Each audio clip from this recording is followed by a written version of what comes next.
What? Sheila hasn't called me about that, I'm surprised. Yeah, that's right. Well, I guess we're back in session here. What is today? Thursday. Thursday? Sign some checks, yeah. A few other things maybe. And some budget stuff. Yeah.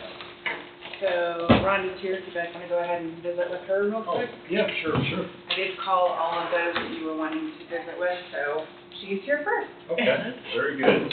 Good morning. Good morning. What tab are we on? Housing Authority is tab 46. I wasn't even close. Which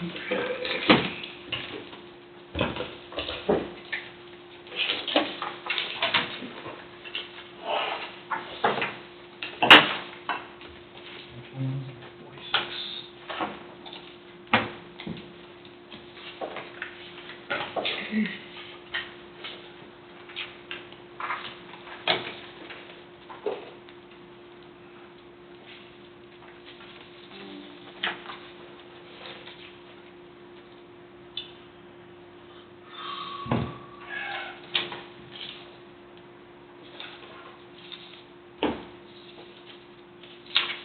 Well, do we have some questions on this? I think the main question, if I recall, was why such a large, it seemed like a large jump in personal services, the top line. The actual $28,200 more than 25. Yes, that's right. We did have a salary review, with Lindsay's and mine. We always try to kind of follow what the county is doing for department heads and secretarial.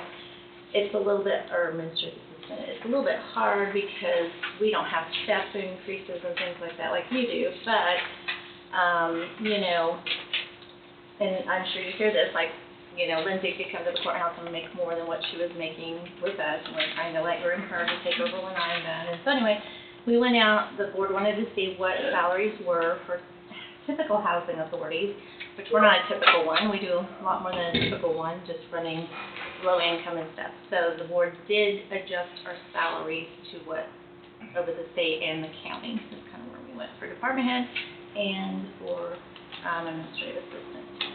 Or was that like for surrounding counties? Yes, that you made yes. some I just went in the state of Kansas, and it's very hard because like we don't do what normal housing authorities do, but I kind of try to gauge it off of because usually they just run low income housing and PED programs and things like that where we're building, we're rehabbing and stuff like that. So it's, yeah.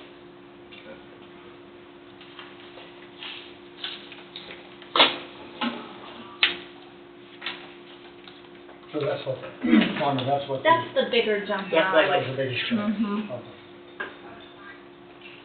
So you guys got $13,000 pay increase each? No, it was, let's see.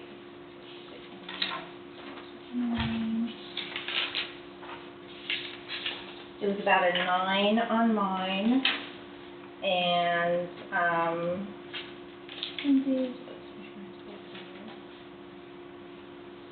10 on hers, so to get it. So $19,000 between the two of you pay raises in one fiscal year. To get it to more of where we were at, yes. I mean, it'd be at 24. I was at 59,258, and then we went up 68,609, 25, and 25. I'm curious, when was the last time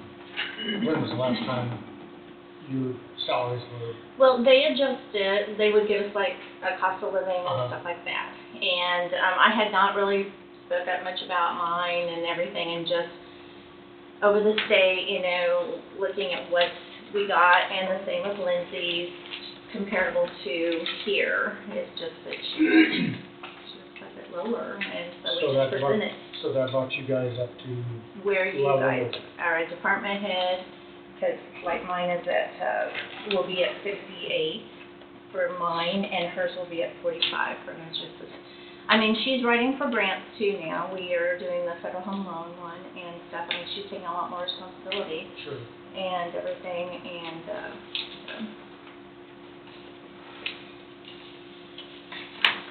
The property insurance was another gauge that we had off of that, you know, property insurance and, well, insurance and property taxes was an increase a little bit too, so.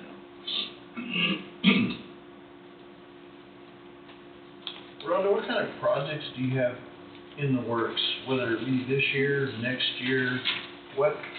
Absolutely. Well, we always have our housing preservation grant that I write for, and we get that each year, so we're in the midst of that, always, and that's for low and very low. Assistance? Yeah. Okay. Then, of course, we're looking at different projects that, we've got land, of course, to build on.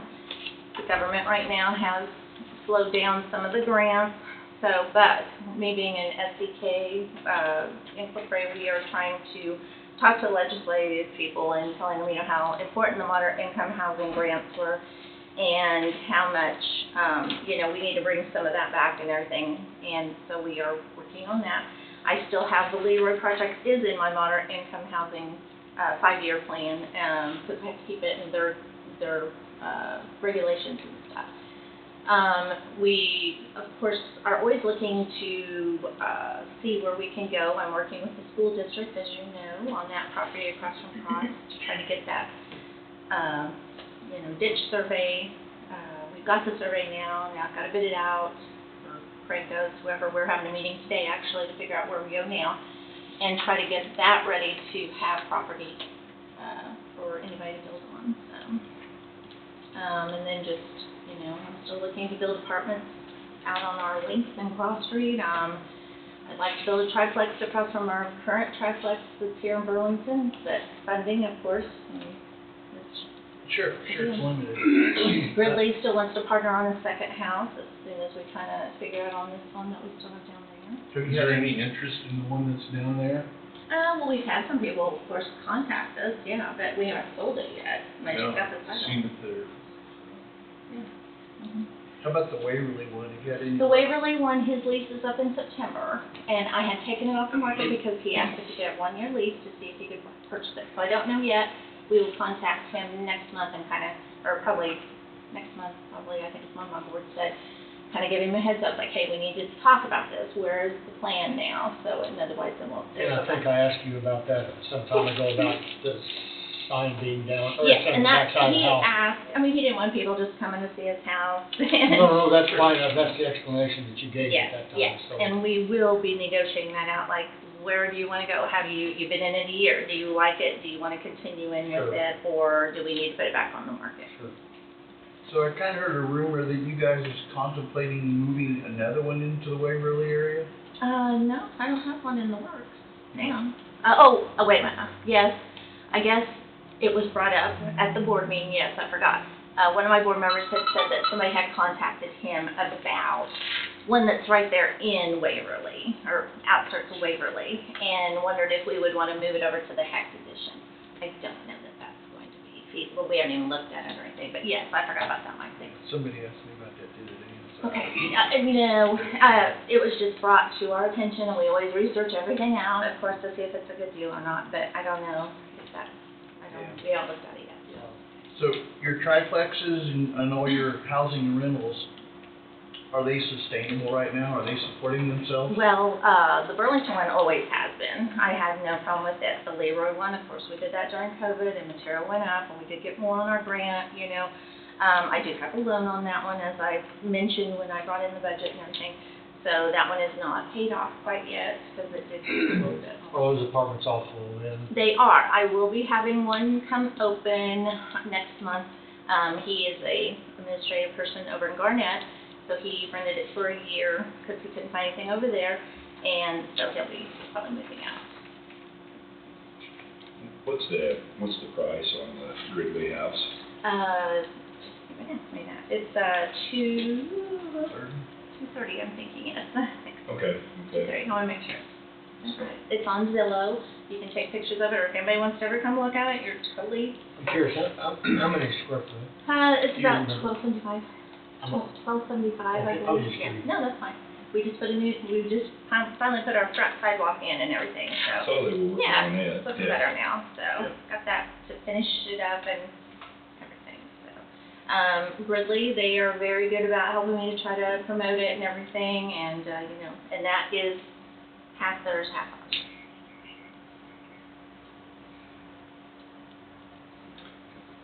Think it would sell, I mean. I know, it's I know, such a, I had one or two people say, Mhm. that's high for a house. Well, you apparently never checked into building anything. and it looks a little small, but once you get inside, it's really nice, the bedroom's nice. Yeah. And it may be such a thing as if there is some interest rate drops, that could, That has been, I think, a big thing. 'Cause I think that's been, we hit it For the wrong everything. time, Yeah. with the interest going up and everything, but, and I'm hoping maybe 4th of July is coming up, they were real good, they had their,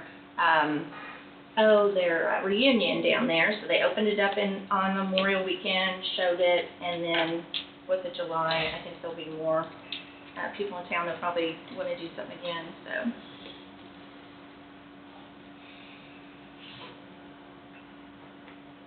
What all grants have you received here lately? Oh, gosh, housing preservation. How much money? I mean, the one I'm working on currently, I got 50,000, and I had to match it. That's what my match funding for. Next year will be, it is an odd amount. It's around 36,000 and some. It's kind of around that, and I'm matching it. We did get the shovel loan. That was from the state of Kansas, for 25,000. The moderate income, I'm still in that one, and that one was, we got that one, but that wasn't like just recently, but yeah, I write for everything I possibly can get.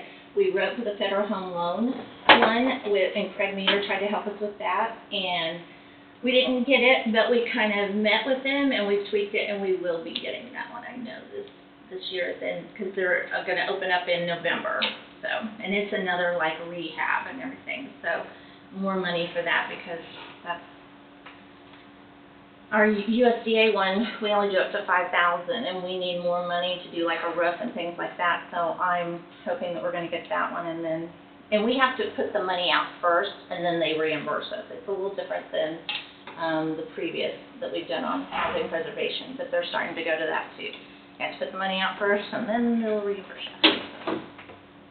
So your rehab program that you're offering right now, is it pretty successful? Do you have Oh my goodness, waiting yes. list? I've had it for, I am going on 26 years at the Housing Authority.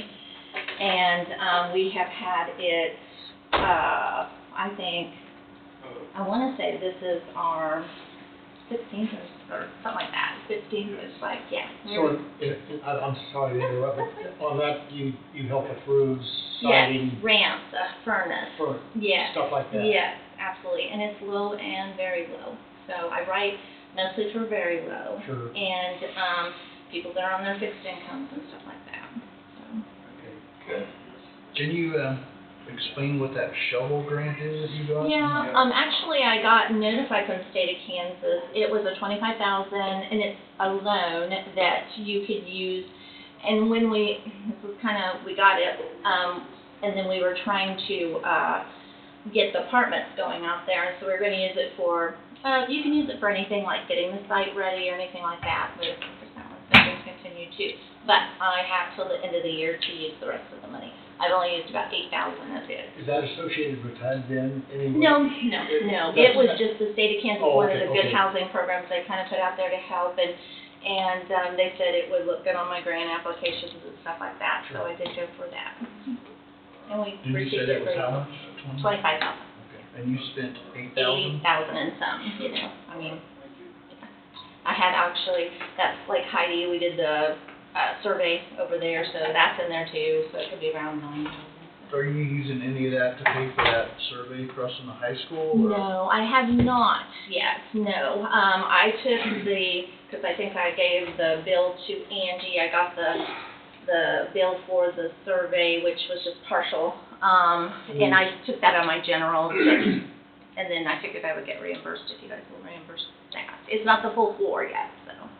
And then the school is gonna cover the. Well, and that's what I'm having my meeting today, because I either need to be able to get a lot for the money that I'm spending on it, or they're gonna reimburse me back, so. Because the other 4, because remember it was a total of 8,000, you guys would put 4 in, and somebody would put 4 in. So if I put 4 in out of my building fund, then I need to make sure I'm gonna get a lot, you know, but, and they want me to, I mean, Right. the school does, but we just haven't deeded anything over, because I wanna get the survey, to see if I can get the survey done, so, but yeah. So that shovel grant, would that It's allow you? loan. Okay, there's a loan? It's a loan that you can use for 25 up to 25,000, Okay. and then you can use it on anything for site infrastructure, for putting in utilities or anything like that. Are you required to pay that back to the state then? You will if you don't use it, yes, well, yes, you do at the end, yeah. So I have that budgeted. Okay. What term is that, or how It- long? Well, it was really only supposed to be a year, but I didn't get my apartments built and stuff, so I asked for an extension, so I have something I this see, year. I see, Yeah. so do they charge interest on No, that? no, Okay. they're real good. They're Just curious. Yeah, That sure. works. Nope, they said they understood what we were doing, you know, we have a good record, so they're not Okay. they're not thinking we're doing anything, yeah. I just didn't know how the program worked. It was new to me too, you know, and I was just approached and said, you should, you know, go for that, and anything we can get to help us to get grants, that's what I did. Right. I'm curious, do you have a list on, a waiting list to, like, roofs and such as Yeah. that? I mean, Yeah. because I assume you can't cover everything all the time. Not everything all the time. Just before I left here, I had a call and she says, my AC is not working. And I said, let me get back from the commissioners and I'll come over and we'll take a look. And so, yeah, I do So have there's help funding. available. Yes, Right. I do have funding. How long that's gonna last, I'm hoping the housing preservation sticks with it, you know, Yeah. because we've had that, like I said, for years, so. And it's very, very helpful. Do you have an estimated amount of what you spend on that rehab program every year? I match it, so 50, this year is 50, I'm matching 50. Next year, I wrote for 50, but I only got 30, like I said, I don't want to give the exact amount, but it's like 36,000, or they gave me this weird amount. I'm like, why can't you just say 35,000 or 32,000? But it was 33,000, and I'm gonna match it with 50, because I'd already put in my grant that I would match it for 50. So if you don't spend all of that in 1 year, do you carry it over to You the can, next you year? get an extension, yes. I didn't quite spend everything last year, so that's why I've got 2 grants right now, so. or- But you have to ask for an extension. Yes, I just asked for an extension, and we've worked with them for so long, and in past years, they do contact us and say, hey, Rhonda, would you like more money? Because they like how we do it, they've programmed ours off, and shown it to other people, how we run it. They're, you know, I got a nice letter from the lady who took early retirement from them, you know, because they laid a bunch of people off, and it was like, a bunch of them did, and they gave us a nice, letter saying how good that we had done and worked with us and everything, so. Appreciation letter. Yes, it was very nice. It was kind of, hey, I get a good one. Right. So, that's probably my favorite program we have, is the housing preservation to help people. That's my passion. So here in your request, you got Leroy triplex interest on a loan. Yes. You're looking at $35,000 of Yeah. interest. Yeah, well, that's on, yeah, the loan, I put on there for, the loan and interest. I mean, that's together, because I That's your owe. principal and interest. Yeah, principal, I probably should have put that, but, yeah, that's just what we owe on there. Well, we actually owe about 45,000, I put 35,000 because I thought I'd have it paid down when I get my distribution at the end of the month, so I kinda lowballed that, or a little bit, so, for next year. So you say you expected it to be $45,000 a year? No, it is 45,000 as of a couple weeks ago is what I owed. When I get my half of my distribution, I will pay 10 down on that, so that's why I just Okay. kinda projected it that way for next year. Dump that on I- principal yeah, and bring Yes, I'm interest hoping that we'll have it done by the end of the year. I'm working hard for that, so. Okay. Okay. And that, you know, that's just all we owe, so what we get for rent, you know, I'm paying the interest and the principal and. Goes towards it. And we're working, I mean, Brenda at the bank, she's contacted us, and some of the other people at the banks, they've contacted us about, you know, what can we do to help, and I don't like taking loans out, that's not my thing, but, you know, for housing, to try to get things going, I mean, I look at it, but I'm not a big loan person, I didn't like this one, but I'm getting it down. So these large amounts of interest that are on loans, and you're requesting that, is our money going to pay for the loans that, or pay interest on the loans that you have? I get my monthly rent, which is $800 per apartment, and then my loan is $1,600 a month till I get it paid off. And so I use that money to pay off some of my budget, because it's not a line item budget. I will take, if I have a little extra that I didn't quite use everything in demo, or I didn't quite use everything, I might put it towards that till we get that paid off. When I wrote for the grant, I had to put how much I was doing, and to get the grant, I did have to take out a loan because of COVID hit us and everything. But on the Burlington one, I had a small loan too. I had about a $30,000 loan too, but we paid that off within the first month of it being completed. So what do you got, 6 units, you're getting $800 a month worth? No, Burlington's is only $600 a month. Okay. It's 800 where? 800 at Leroy. The 3 So apartments. basically, you're getting $4,000 a month from both of them combined. You got a $1,600 a month. And I roll that money back into paying for whatever we have for the triplexes, because we're non-profit, so that's how it's.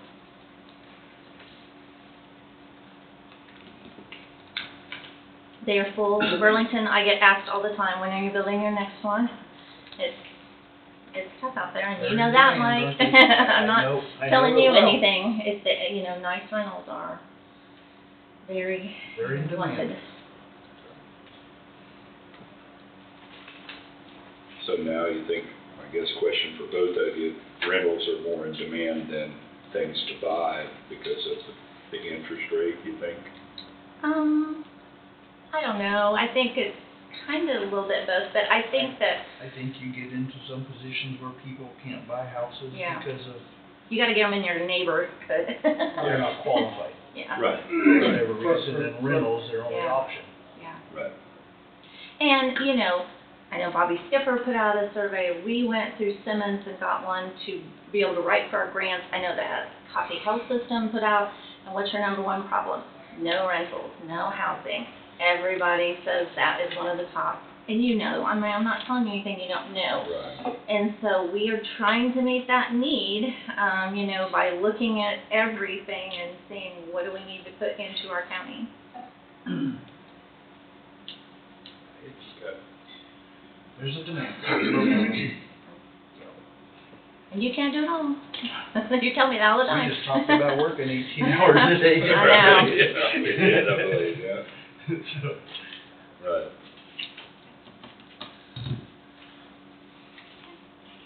And do I need anything on getting reimbursed for that money for the $4,000 that you guys said you would pay on the survey part? I don't need the full $4. I think have you gave them that I invoice? haven't done Okay. anything. Okay, well, I maybe think you could I was visit waiting that. for you to Sure. Okay. tell me how much. He hasn't billed me for anything else. That's the only bill I've gotten. So if you want me to wait till the full $4, that's fine too. I don't know. You guys were paying some, they were paying Yeah. some, and the school was I think paying we were some? paying Well, half. no, the school and I are working together, like who's gonna pay for it. I just went ahead so I could get the survey, Right. and I paid it because it'd be quicker Oh. than waiting. Okay, Who do you so, use for a surveyor? I always say the wrong thing. It's CFS, yes, CFS. I always get the wrong initials, so it's who you guys use, so. so you're paying 4, right? I think we're Well, paying half up to Yeah, 4. up to 4, but I've only been billed for Right. a portion of that, so I didn't know, do you Should we want? wait and see what the final is, and then? That's up to you guys, that's what I wanted to know. I just already paid for it, so I didn't know if you wanna do just And one then what do check you guys or. wanna do? Yeah, so you might decide that and let me know, so. Need, whatever you need. Yeah, I mean, I don't have to have it right this moment, it's just I didn't know if you wanna You pay didn't know. along. Okay. And then, cause I don't know how much, I was kinda surprised he only charged me what he did. He didn't pay me, or didn't charge me for the full 4 yet, so. Does it got a time frame when you think Well, it'll be done? Well, I don't know that they're doing it. And he said, now that you have the survey, you can send it out for bids, which is exactly what I'll do. And so I don't know who's gonna be doing it, but I now have the survey of, this is what you need to do, so. So how much was that invoice again? I Was gave it it like to you, was it? 9? I think it was like 1,200 or something like that, Okay. wasn't it? I mean, it was, yeah. Okay, and so we were gonna pay half with you, right, just so I understand, we were gonna pay half, Well, the total is 8,000, he quoted us. Right. And you guys would pay 4, and then the school or someone is paying the other 4. We have not worked that out. If I pay it then and don't get reimbursed on the 4, then I'm going to expect. but you don't know if it's gonna be 8 yet, right? I don't know, that's what he quoted us, so I thought that was very odd, and I haven't talked to Corbin on that, I just got the survey and I was like, Because hey. my understanding was that the school's going to pay their half, Yes, was the understanding. yeah. So probably just wait and I see what the final prefer is. we just I wait think till it'd be it's cleaner. done. and then we You want to can just wait till the, Yeah. yeah, that's fine, I just wanted to know what I needed to be doing, so, perfect. Okay. So we'll be back in touch on that. Yes, and I'm gonna be talking to Corbin after I talk to Craig and, kind of get an idea where we're going from here, so. Okay, Okay. thank you. Thanks, Rhonda. Thanks.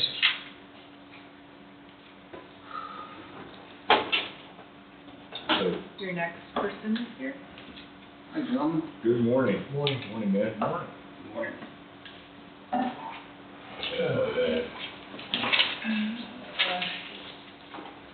Which one do you want to do first, sheriff or, sheriff is 60. No, wait, I'm sorry, sheriff is 27. What's the Okay. department number?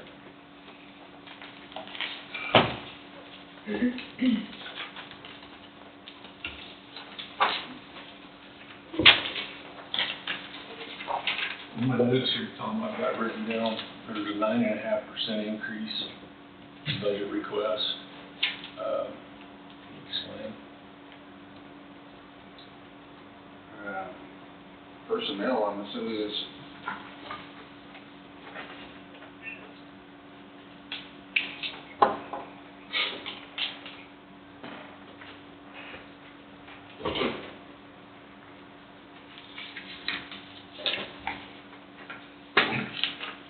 so we have, of course, many more things in this new facility. We have to have overall commodities raised some, of course, let's say, for example, the body scanner. You know, it has a maintenance contract, we had to sign on it because it emits x-rays. You know, so there's a big thing, it has to be tested all the time, regulated, make sure. So there's a lot of things coming into this new facility. Consoles for all the dispatch systems. That's a huge expense, but it was budgeted, and some of that came out of FF&E. So some of that is what that's coming from. Of course, I'm full staff now. You know, before, you know, I'm sorry, how many more people have you got now than, I mean, you gotta remember that we have another courthouse security person on, which is part of my jail side. Right. And then I had budgeted for a whole year that I didn't hire, so I got another deputy's position, and I went ahead and did that. okay. So I've got 3 more kitchen staff, you know, that I hired, 2 full-time and a part-time.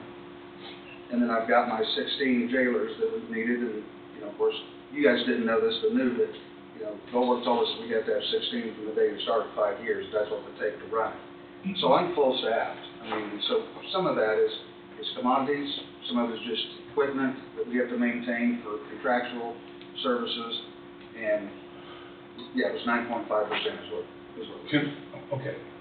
New at this and confused. We went through this and we talked a little bit about sheriff stuff. Then we got further into it. There's a budget request for the jail. How are you keeping them separate? Because everything you said there, the scanner and everything, to me that would be jail. It is, I'm just saying overall, that's You're what. talking both budgets. So, yeah, I mean, I've got all 3 of them here, but that's just a small example. The personnel is gonna be the biggest thing for the increase when it comes to the personnel, for the jail side. The jail side, again, we can go into that, and then the lake is just nil, we don't do a lot for the jail. Right. That was. That's personnel. Okay. Tom, what is a Spillman server? Good question. So Spillman is our system that we run both in dispatch for computer dispatching services. It's what all my deputies use for report writing. It's what the jail uses for everything they do, every fucking procedure, billing, everything we've incorporated into Spillman. It's like a software system? It is, sir. It runs, I mean, it's everything. If Spillman servers go down, the sheriff's office shuts down. You have to have it to run everything. That's what everything runs, reports and everything. Unfortunately, computers run through it, our databases are in here, I mean, there's a lot in this little egg carton. very expensive. I mean, it really is. It's expensive. As we talked to you, I think I talked to you here a couple months ago, that to let you know that, you know, I keep a 5-year budget going. In 2026, you know, there's going to be expense that we have to. For example, in 2028, I told you, for example, this console system is going to be outdated. That's all there is to it. There is no ifs, ands, or buts. You've had to put up money for the radios, portable radios that we've had, because of these upgrades. For road and bridge, highway department, whatever it may be, the schools. This system, when we bought, well, I take it back. Randy, you know, bought this system. And 2 weeks after I took office, they came and installed it. So it's been here since I came here, and it's a purchase that I didn't make, but that's not the point. It's here, and we have totally put our arms around it, and it does so much. We talked to other agencies, and they said, man, you got Spillman, that's the worst thing, I'd get rid of it. Well, I mean, this county has spent millions of dollars investing in this system. This is not a cheap system. And once we got involved in it and started sending people to trainings, it is unbelievable how much stuff you can do. Everything is under one server. Before, it had a server for the jail. It had a server for dispatch. It had a server, and everything was working on 3 different systems. This system will do everything. Billing, I mean, everything, you name it. All my warrant service, dispatch centers, patrol records, everything is in one system, and it is truly, we love it now. We love it. So you think maybe other entities that said they didn't like it, maybe they didn't know how to use it, We probably think why they were dissatisfied? there's Complicated. Yeah, it is truly. It is not something that you're gonna sit down in 2 weeks and understand. It is so We complex. got some superstars over there that have picked up on it and know what to do with it, and God help us if we ever lose it. Oh, yeah. I mean, folks, you know, as I tell Brad and Adam, my level of competence when it comes to IT is about that much. That's it. I've got some folks over there that can sit and read a manual this thick and enjoy reading it. Oh, and come brag about it. And come brag about that they've read this and now they can do this. I'm not kidding you, folks. You all know, you know people like that. And I call them my data geeks. I've got some people over there that read these 4-inch thick manuals and say, we didn't realize we could do this. Look what I've done, and come and show us where we can do this program within Spillman that has taken away time management is the big thing, as you all know. Yeah. That it's a needed. It's incredible, it's impressive, but Oh. it also makes you nervous. Oh, yes. Yeah. Do you have to have a service contract then with that to? Oh, absolutely. I mean, that's a yearly thing. Absolutely, absolutely. Yep. There is no ifs, ands, or buts. You have to have it. Sure. Have to have it. If you try to piece part it out like we were doing before, it's gonna cost you the same in repairs and trying to keep up maintenance and everything. I mean, that, we've looked at it because of the complexity of it, you know, what do we do if it goes down, that kind of thing. You know, prior administration, I remember the days where they didn't do updates. They felt that they just couldn't afford those updates, you know. So then you're 15 updates behind, and when you do realize you have to have it, they either say, well, you can't do that without buying the 15 that you missed, or you gotta buy a new system. Sure. You know, and Yeah. so we've always wanted, especially with this system, I mean, it's so complex and so good once we started using it, we need to keep up on it. So that's what a service contract, I mean, that. Absolutely, that was under contractual, you bet, Okay. yes, sir. For some reason, those tech companies haven't figured out how you pay them. Yeah, Sir, they I'm do. not sure how they do. Sir, I'm telling you, we're in the wrong business, I'm telling you right now, wrong business. Pay now, pay double later. Yeah, that's right. So they always want to tell you that price of 10 grand, and then once you sign a contract, you look at that small print, it says another 6 grand for the maintenance contract, Right. you know. Yeah. Great, so.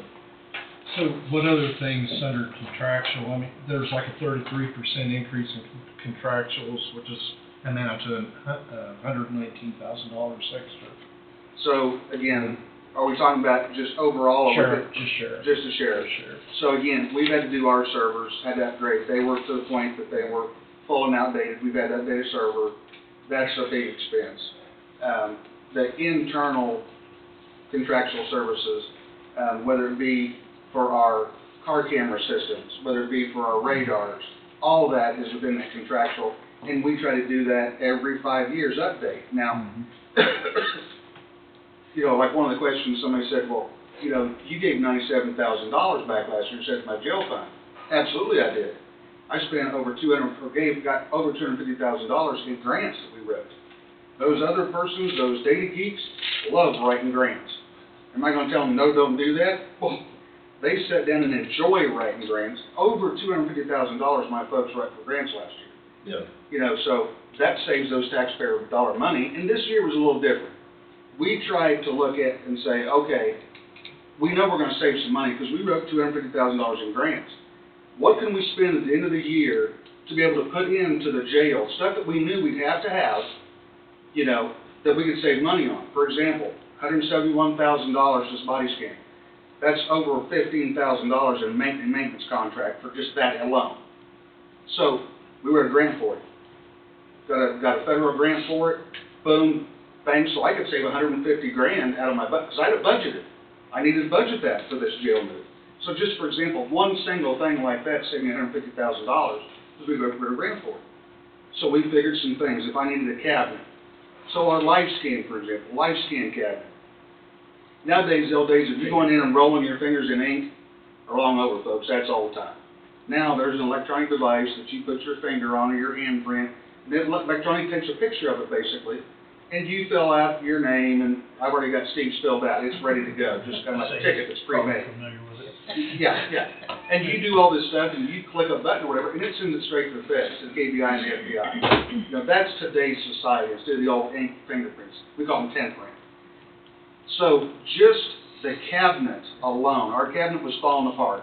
You can take a picture of Steve, you know, in his jail uniform, fingerprint rolls, all this stuff goes into Spillman. You click a button, it all dumps into the system. The cabinet alone to replace this was $8 grand. Just a damn cabinet that's got rollers to roll it on. It moves up and moves down, so if you have somebody in a wheelchair, it goes down to their level. You know, we have to be ADA compliant, of course. So all these things, like you say, is just another way to get some more money out of you from these companies, but you have to have it. You have to have it.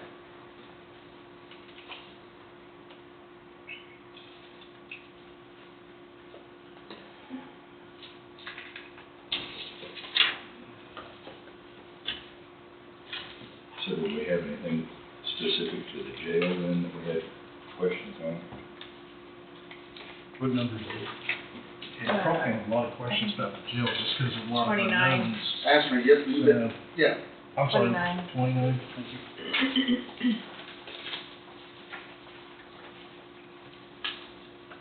I mean, Goldman on the jail. Goldberg? Goldberg, sorry. Yes, sir. When did they give you any estimates about, like what utility costs would be, things like that to operate? They did. Yeah, they told us that 5 years ago what they estimated. Like, just like they estimated, it cost us about $990,000 to run that jail. And I think we're estimated, our budget is set for just a little over $1 million. So he was pretty damn close. Pretty close. Do you have any figures, Tom, on, we talked one time about housing other inmates, what kind of income you're gonna have from that? Yes, sir. So if I have 30, now all I can have is 30. It's a maximum federal inmates I can have. And that's due to the bond issues. For those that aren't aware, we had to designate that there's a federal formula for taxable and non-taxable bonds. And so we had to tell them how many we could have. And we chose 30 out of our 92 beds. If I can have 30 inmates at the bottom of the rung, bottom of the pay scale, which is $68.50 is what the feds are paying. They pay per inmate, per day, whether they're in that cell or not. They actually are paying for a cell, renting that cell. $68.50 is a minimum. They go all the way up to $105, and that, I think I spoke to you before. It all depends on how many check marks you make. You know, $68.50 is if you're feeding them and you're giving them a place to stay. If we're going to get them from the federal place, or we gotta drive to Wichita to get them off an airplane, because they're coming from someplace else. We take them to their doctor's visits, take them to dental, all that gives you check marks and gives you more money. But if I hit the bottom of the barrel at $68.50, which is what I've always said, I wanted $68.50. $68.50 to 30 inmates for 1 year is $1.37 million. Okay. Is So- that guaranteed money? Guaranteed money from the feds. If they're housing them, it's guaranteed money. I'm already getting guaranteed money a little at a time. I'm holding somebody for a DOC warrant, for example. You know, we went and got them from someplace because we had a warrant on them, or they're here to go to court. Once that DOC puts a detainer on them, they have to pay me to hold them. And so I get a $6,000 check every month for somebody I've got in jail or two in jail. So I'm getting those little pieces coming in. But yeah, $68.50 for 30 inmates for 365 days a year, a little over 1.37 million. So that's what I've said for 5 years, you know, we spoke about is, you had to make a choice. You know, we've always talked about that. The choice is, if it costs me $1 million, $990,000, whatever you want to say, let's say $1 million. If it costs me $1 million to run the jail, I can take that $1 million that I'm going to make off inmates, and I can pay for my jail with no problems. If that's the way you want it to be done, then the county's going to have to come up with the bond payment. Or I can make my bond payment, hopefully with all that money, still have a little money left over to put in a jail fund so I can have money to fix things when they happen, buy new servers, whatever it may be. And then you're just going to have to do my budget. One way or the other, I can pay one thing. I can either pay my budget or I can pay the bond with the money that's coming in. Do you know what your bond's gonna be per year? Or, I know we're not Yep, finished. it was almost $1 million. It was 900,000 if I remember correctly. And that's why I said is I hope, no matter what you did, if it costs me $1 million to run the jail or it costs me $1 million to pay a bond each year, one way or the other, you're going to have to give me something. Either give me my budget and I'll take care of my jail, and you can take that inmate money and we can pay the bond off on it, or vice versa. One way or the other, I'm going to be bringing in that alone on federal. Now, I'm hoping, you know, I've already had sheriffs come and say, hey Tom, you know, I saw your sheriff's conference and, you know, you talked about having your system open. When are you going to have your doors open? Well, we're planning on this date. Call me. We need space. We'll bring you some people. So, and I told everything, and we published it too. I charge other counties $50. Yeah, I charge them $50 again because I do the same thing. Osage County has somebody and they need room. I'll hold them and I'll charge them $50. Sometimes I'll even do that because they're holding somebody for me, so we just wipe it out. You know, let's say we've held a convicted or held a homicide suspect here for another county, because they had multiple suspects, and they want to hold them all in the same jail. So we hold them. You know, that person because I don't have somebody over there, for example, so that they're getting charged $50. They take that and run. But that's what most sheriffs are charging across the state is $50 until you get to the federal side. And that's where it jumps up to, I mean, That's where it's $68.50 Right. minimum is what you're doing. Again, that's the minimum. Right. Just so you know, we've already made contact with the U.S. Marshals. Eric had called Ron Miller, who's U.S. Marshal in Topeka, and we've got it set up. They're making phone calls again today. They need to come down and they'll walk through and do an inspection. The federal marshals will. And at that point, they'll say, okay, your system is blessed, and we'll then go sign a contract and say what we will and won't do for them, and then we're ready to go. Yeah, yeah. Well, they will actually sit down with us and we can negotiate what we want on the contract.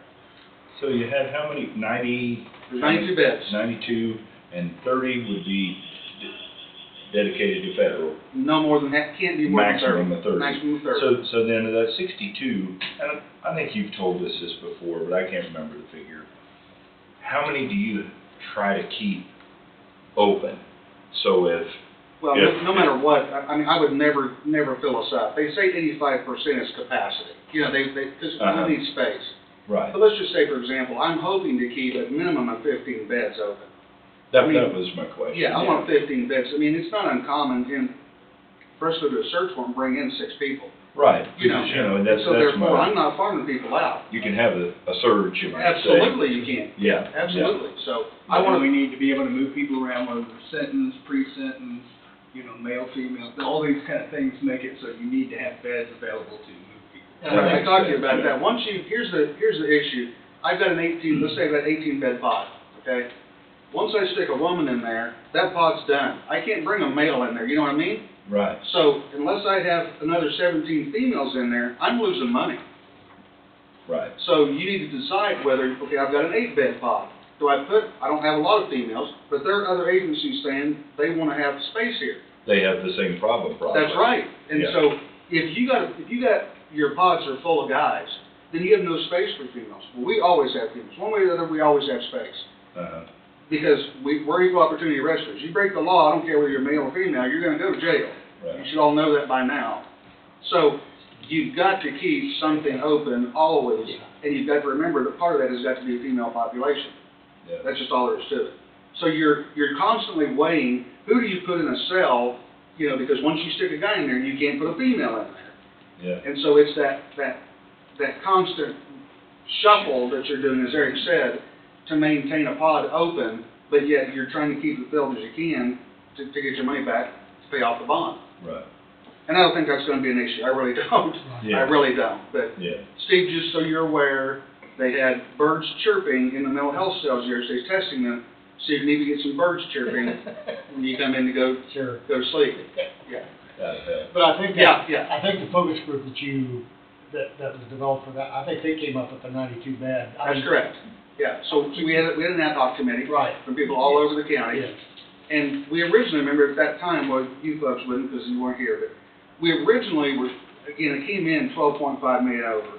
When it came to me, they said you're 12.5 million over budget, you gotta cut. And so I said, okay, then we need to cut, bed size, we just need to cut that down. And so we told them that we wanted 60 beds, just cut it down to 60, we'll take 30 beds off. So they drew this up at 60 beds. And that's what we presented to the public, and told them originally we had a 92 bed, but trying to save money, we cut it to 60. When we took it to the ad hoc committee, there was very little, I don't remember what it was, 1.5 million or whatever it was, to put the other 30 beds in. And the ad hoc committee said, that's stupid not to do that now when you have 30 million. In 10 years from now, or 15 years from now, the next sheriff comes in here and wants to add those, what will that cost be? Well over that amount. Adding on to stuff. Absolutely. And so, we have the ability right now, they have ceilings, and those of you that walk through and want to come through the tours or whatever, we'll show you, there's 2 of the pods on the north side have got skylights built in them. And the reason those skylights are there is because they can be taken out. A crane can be set on the north side on Neosho Street, and a crane could drop in cells.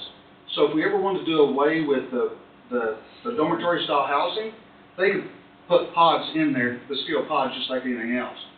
But we felt at the time, because I had to cut $12.5 million off, I felt that I could put dormitory style housing, which is just double bunk beds, on in rows, and save that money. That's just one thing I had to do to cut. Right. And so we have those pods with dormitory. 3 pods with cells and 3 pods with dormitories. Yeah. Tom, explain to me, help me to understand here. You said you're gonna get from the Fed $68.50 and state maybe $50. Is that everything? I mean, they go to the hospital, food and everything. Is that taken out of that, or do they pay you extra if there's medication they need? Medication's different. We don't pay for medications. Okay. That's the feds take care of their own. We don't pay any of that. Yes. If I house somebody, just like a county inmate, if you need medications, by law, I gotta provide it to you. Right, You know, so that medication, if they have insurance, they'll be billed.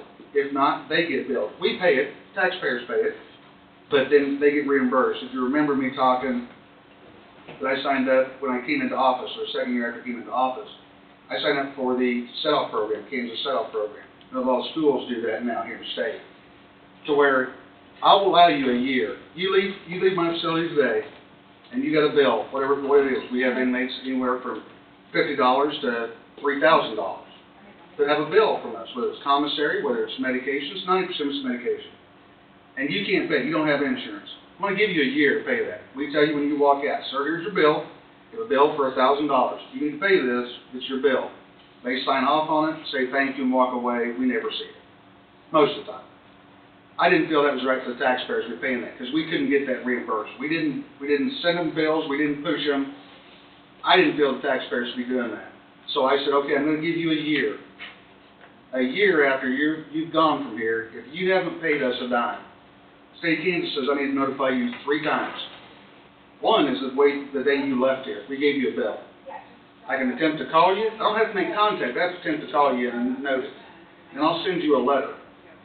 Whether it comes back or not, it doesn't matter. It has to be notified 3 times. Then I can call the state, send a form to the state with your name, social security number, all that, which you already have because you were booked in here. And it gives you notice you have to pay that within 90 days. If you don't pay it, they take it out of your income tax. That comes directly to us. So I've already reimbursed thousands. Yeah, because it comes back to general fund because that's where that comes from. So that's already been reimbursed. I forgot how much money we've already made. But again, inmates should be paying their bills just like anybody else. They garnish their wages and. Sir, they just take it out of their income tax return. Yeah, it doesn't come out of the paycheck. Comes out of the income tax return. Okay, if they're getting a refund. Yes, sir. Okay. Yes, sir. Or they get the casino. Yeah, they'll notify, seriously, they notify them, absolutely, they'll notify them, yeah. Yeah. So, that's just something that I did, that I brought into office when I came here, I didn't think taxpayers could pay for that. Right. And so we've started billing inmates, and I give them a year to pay, and I'll tell you what, it's unbelievable, you send that letter to them, and we've had people come in, they may pay you $200, they may pay you $50, but they start paying because they know. We tell them up front, if you don't pay this, they're gonna garnish your income tax, they're gonna take it. Yeah. And we've got several people that came on a regular basis and pay on it, so I started that, so good or bad, I just felt the taxpayers shouldn't put people in out of their own pocket. When you open up the jail, how many people are you gonna bring back that we've got farmed out? So I don't have anybody from them, they've all been to court. I have 15 or 16 right now, and believe me, I'll have, other than those 30 cells, I'll have most of my people, there'll be people farmed in here. I'll be getting money from them. But I mean, we don't have anybody in any other jails? You have nobody in any of their jails right now. Wade's got them in the court, they've been in, they're out on bond, whatever. The people I have right here is what I have here right Like now. a cycle. Yeah, I see. Unexplainable. yeah. Because there's one time we talked, you were full and we had some in different places. Oh, yes. That's good. Oh, yeah, that's, like I said, we're always fighting that. And that's what I said, please, let's get this going, so I'm not paying somebody else. You know, Lynn County laughed and said, we really hate you building this, you paid for our jail, you know. They're built over there because we were paying them so A much. number of variables create that. Sure. Some of it is the court docket, right, so they can't get people through court quick enough, or whatever the level of crime is. It's just a number of things can change. Yeah. How many you Here's have. how bad it is, folks, and I don't know if you know this or not.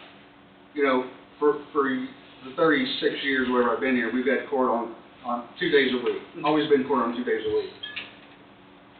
Gentlemen, you know, as of 4 weeks ago, we had court here 4 days a week. 4 days a week.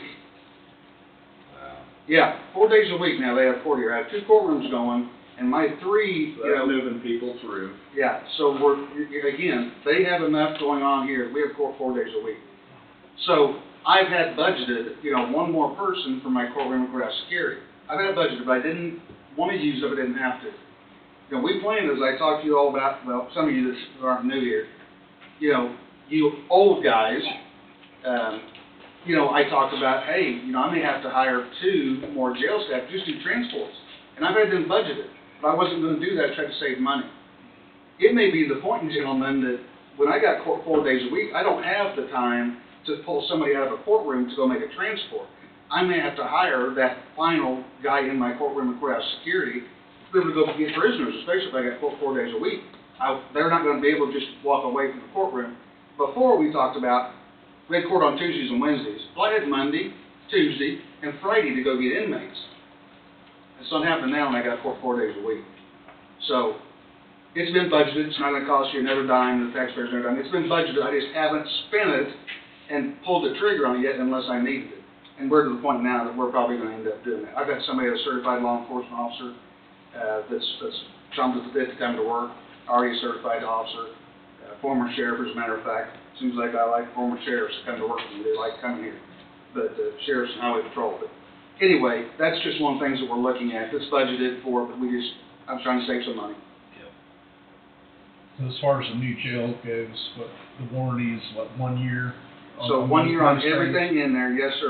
Some of these things, let's just say like the body scanner, it's a 3-year warranty, for example. Right. Because of that extra maintenance system that we have on there. But everything here is a year. All of the equipment, almost 99% of the equipment is a year. Yes, sir.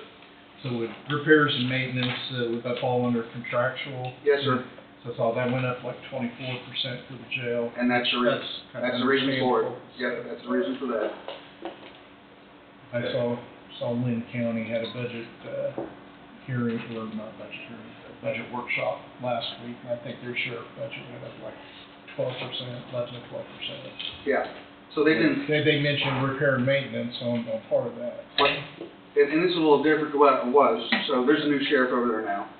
But when we were over there, my good friend, Kevin Friend, who was the sheriff over there then, their commission said, we understand you're sticking $1.4 million in our general fund. You do what you gotta do. You know, they of course, they didn't have a bondage, they paid with sales tax. So the commissioners, from day one, is, you know, after a year, has got $1.4 million sitting in, you know, back in the general fund. So they've got that money to do those repairs, you know, do those contractual and everything else, because he's bringing money in. We're a little different here, because I told the taxpayers, and like I've told you, we hope that the money coming in, either one of two things. Either I'm paying that bond, or I'm paying my, you know, my budget, yeah, during my jail.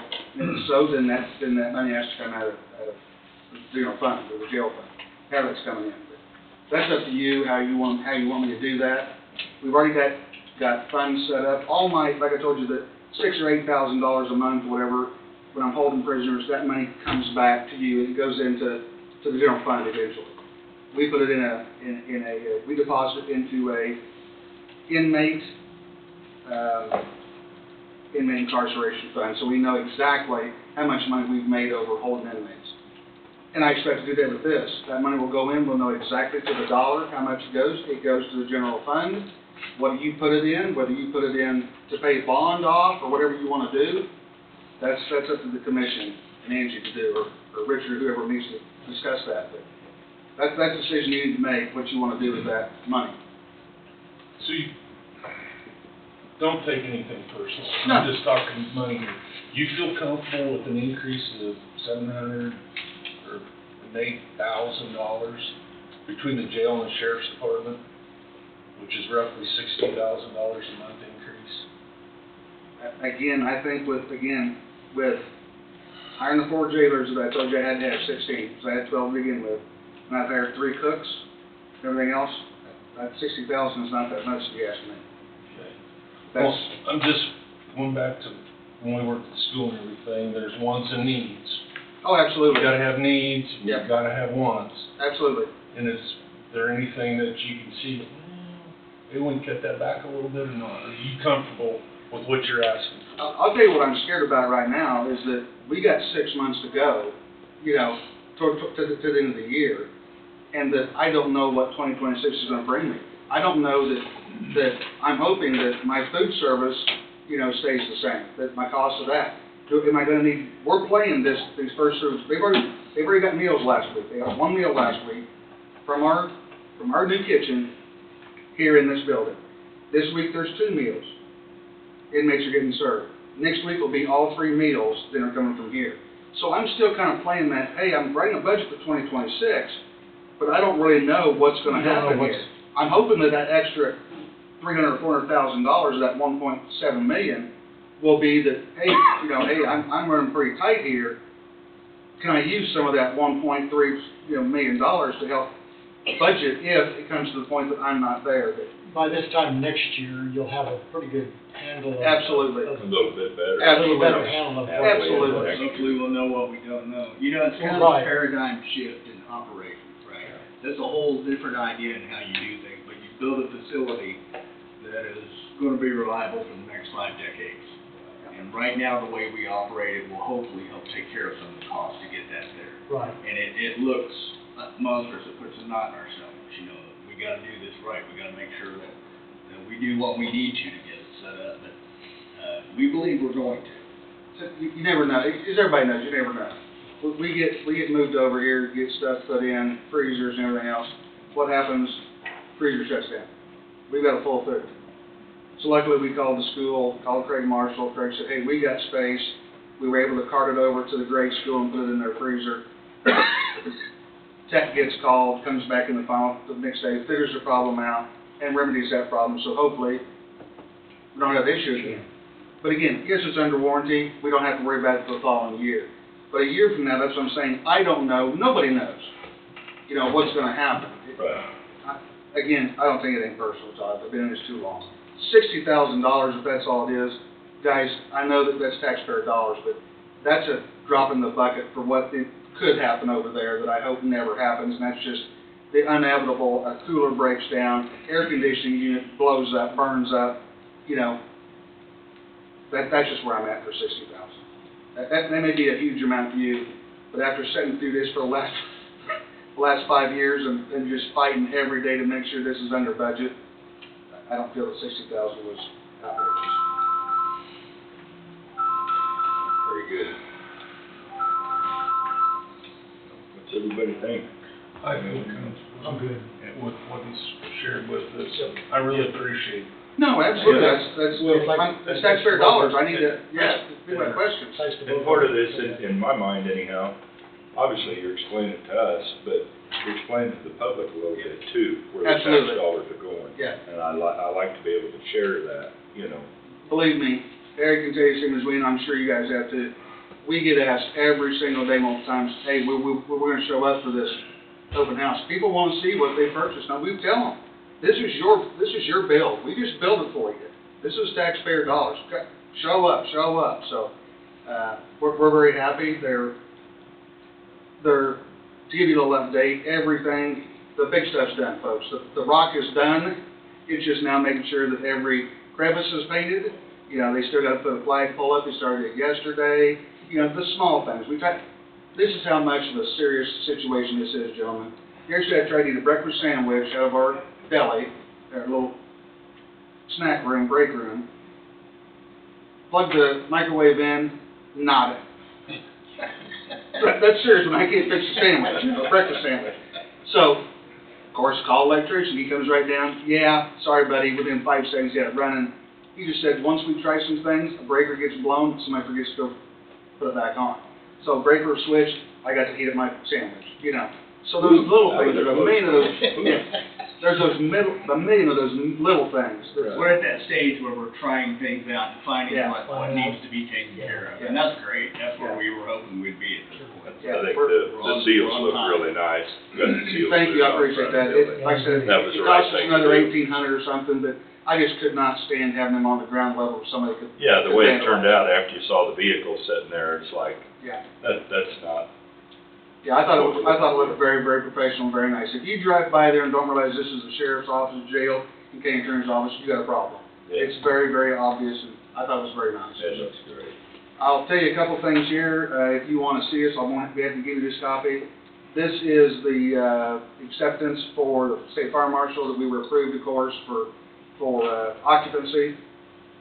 That was a partial occupancy, so we could get moved in. The jail site wasn't approved because they couldn't get the smoke, what's the word for it? Smoke exhaust, yeah. If there was ever a fire or anything in the jail site, fans come on, suck all it out, it's negative pressure, and it pulls all that smoke out so nobody dies from asphyxiation. That is being tested this week, and the state fire marshal said when we were here looking at it, if you get us a letter from Seaman or whoever it is that's doing that project, and if they tell us in a letter saying that it's updated, you're free to go, and they'll send us another letter. Right. So everything is on the up and up, that's supposed to be tested and approved. We're hoping that gets done this week, and don't know why it wouldn't, because again, we're getting close here to start getting our inmates moved over here, plus getting some federal people in. So we're still looking at 27th and the 28th for the open house? No, it's the 11th and 12th. Okay. 11th and 12th of July. I'll be totally truthful, is we had that scheduled for the 28th, or 27th and 28th, and I didn't want to bring people in here because of the dirt. There's still, you know, sheetrock dust all over the floors, there's cords laying on the floor, Paint cells weren't bolted down completely, you know, whatever it Sure, may be. sure. And I didn't want the public coming in and seeing a half-built facility. So I moved it to the 11th and 12th, Great, same time. great. And like I said, they cleared all the jail, all the cells are done. We did a walk down of those, a punch list you might call. And again, 99% of it is just touch-up paint or put some caulking in. Okay. So Okay. 'Cause every now and then I have somebody ask, and I said, well, I wasn't certain. it's on our website too. We put it out on Okay. Facebook and on our website. But yeah, the 11th and 12th. Okay. Those punch lists It's their time. Sir, they're taking masking tape, blue masking tape, you know, they go through rolls of masking tape, and I'm telling you, Goldberg and Associates, Derek Tomey is the engineer. If you don't think that he's not a nitpicker, he's a nitpicker. There's more blue tape on the walls down there. If you think that he's walking around not looking at stuff, man, he's pretty critical of these contractors, so. Okay. The only other thing I have is, I have a copy from EMC Insurance from Trust Point about the insurance for the new building. So they approved us to move over the 12th, no ifs, ands, or buts about it. River City still has their risk builders insurance on it, and of course they want to get out from under that. So we made contact, I've made contact with Bobby a couple of days, and anyway, they sent us an email today, or yesterday, that said that we were approved, so the underwriter should be signed, but we're fine. They put another $1.4 million in it for equipment that we brought in, extra, you know.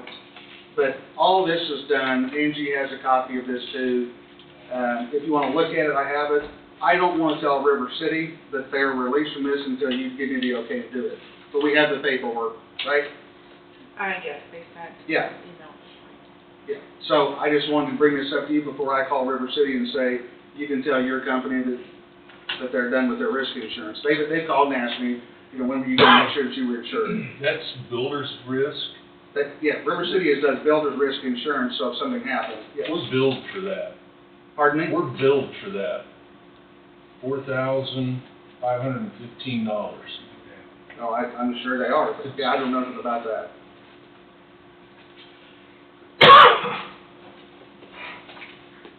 Know nothing about that. But anyway, it's just the point that, Yeah, we definitely want to get that stopped then. yeah, we're paying for that building, the builder's risk insurance or whatever. Right. Two insurance policies Mm-hmm. there? We're paid up. Well, no, we don't have two. It's just while they're building it, they keep coverage on it, and then when we switch it over to There was ours. a lot of things I had a question on. We're paying for liability insurance, builder's risk, bond, building permit stuff. There was one that guy gave us the other day. I had to have my glasses fixed so I could read the small print down here. Yeah, get your magnifying glass out. Yeah. Yeah. Yeah, all those, that's something the waiter or Kutak Rock can explain to you, all that stuff. That's a little above my pay grade. If you're okay with this, then I'm gonna go ahead and forward this to River City and tell them that our insurance company is taking over. The only question I have is just on the, value. They have it at $25,712,885, and we show we've spent out of the jail fund $26,496,200, but I don't know if.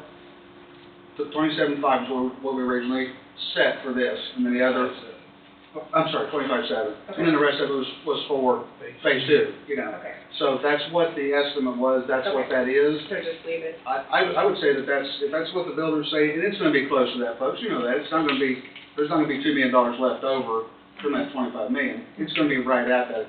Of course, there'd be some of that was probably spent on the outside, on the streets and parking lot and stuff. Would be part So of that? some of that you guys paid for yourselves, you know, out of the general fund maintenance fund and stuff. Right. But that 25.7 was for the structure itself. You know, everything you see, the flagpole that's going up, the lighting on the side of the building, those signage, that's in that 25.7. Okay. So, So we're good then. if we are, then I'm gonna go ahead and kick it loose to River City and tell them, I can give you a copy of the insurance binder. I have it. Okay. It's on that email, I printed it off too. Okay. That's the only way you'd ever have a total loss anyhow. I mean, So, I just don't know how. So, yeah. Maybe, I don't know. yeah, 1.4 million extra was for the stuff that we purchased, that's put in new. So they actually went ahead and, instead of us saying, well, now we gotta do a walkthrough, which they're probably gonna do a walkthrough anyway, it's all Bobby did. But they've already said, we know that some of the stuff you purchased, because we told them a year ago that it was gonna be extra, like this body scanner, whatever it may be. Right. And so they've added another 1.4 dispatch consoles, yeah, all that stuff that's really expensive. They put 1.4 million extra on there, just as the contents of the building. So, So have you answered Bobby on that? Are you going to, on her email? I haven't answered her on anything, just, I think, So she. That's what he wanted to find out before he Okay. talked to her about Yeah, if that's what needs to be done, then you can tell them, that's fine or whatever, and You talking about the one from yesterday at Yeah. 253? Yeah. Is the question she had. Final project cost, do we need to adjust new value for inventory? As we've not received alternate information, the new building is estimated at 25.7, and that's sort of where it was left yesterday. well, it's on the bottom of the email, it also says 1.4 million for contents. It's on the bottom there in big bold black letters. Yeah, that's just, I didn't want to tell them anything that, letting you guys know and getting approved before I did.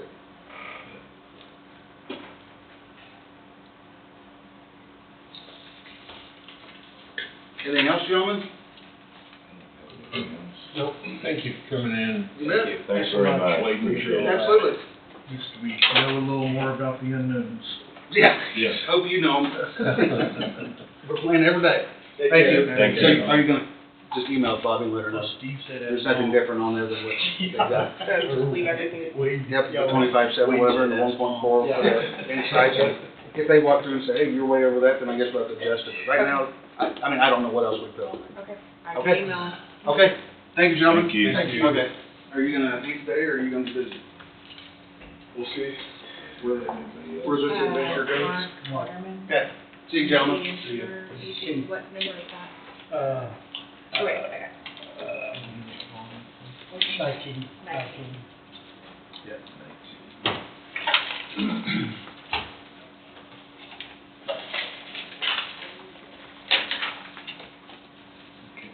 Sir, you want to come visit with us for a moment? I guess you're here with the Department Agency on Agency, Aging, if I can say it correctly. Is that correct? It'd be a senior center here in Vermont. Okay. Burlington Senior Center. Right, This is under 19. yes. Okay. Okay, good morning. Good morning, gentlemen. Mark, I had some questions on the budget, on your budget request. You increased over last year another 12,000. And last year,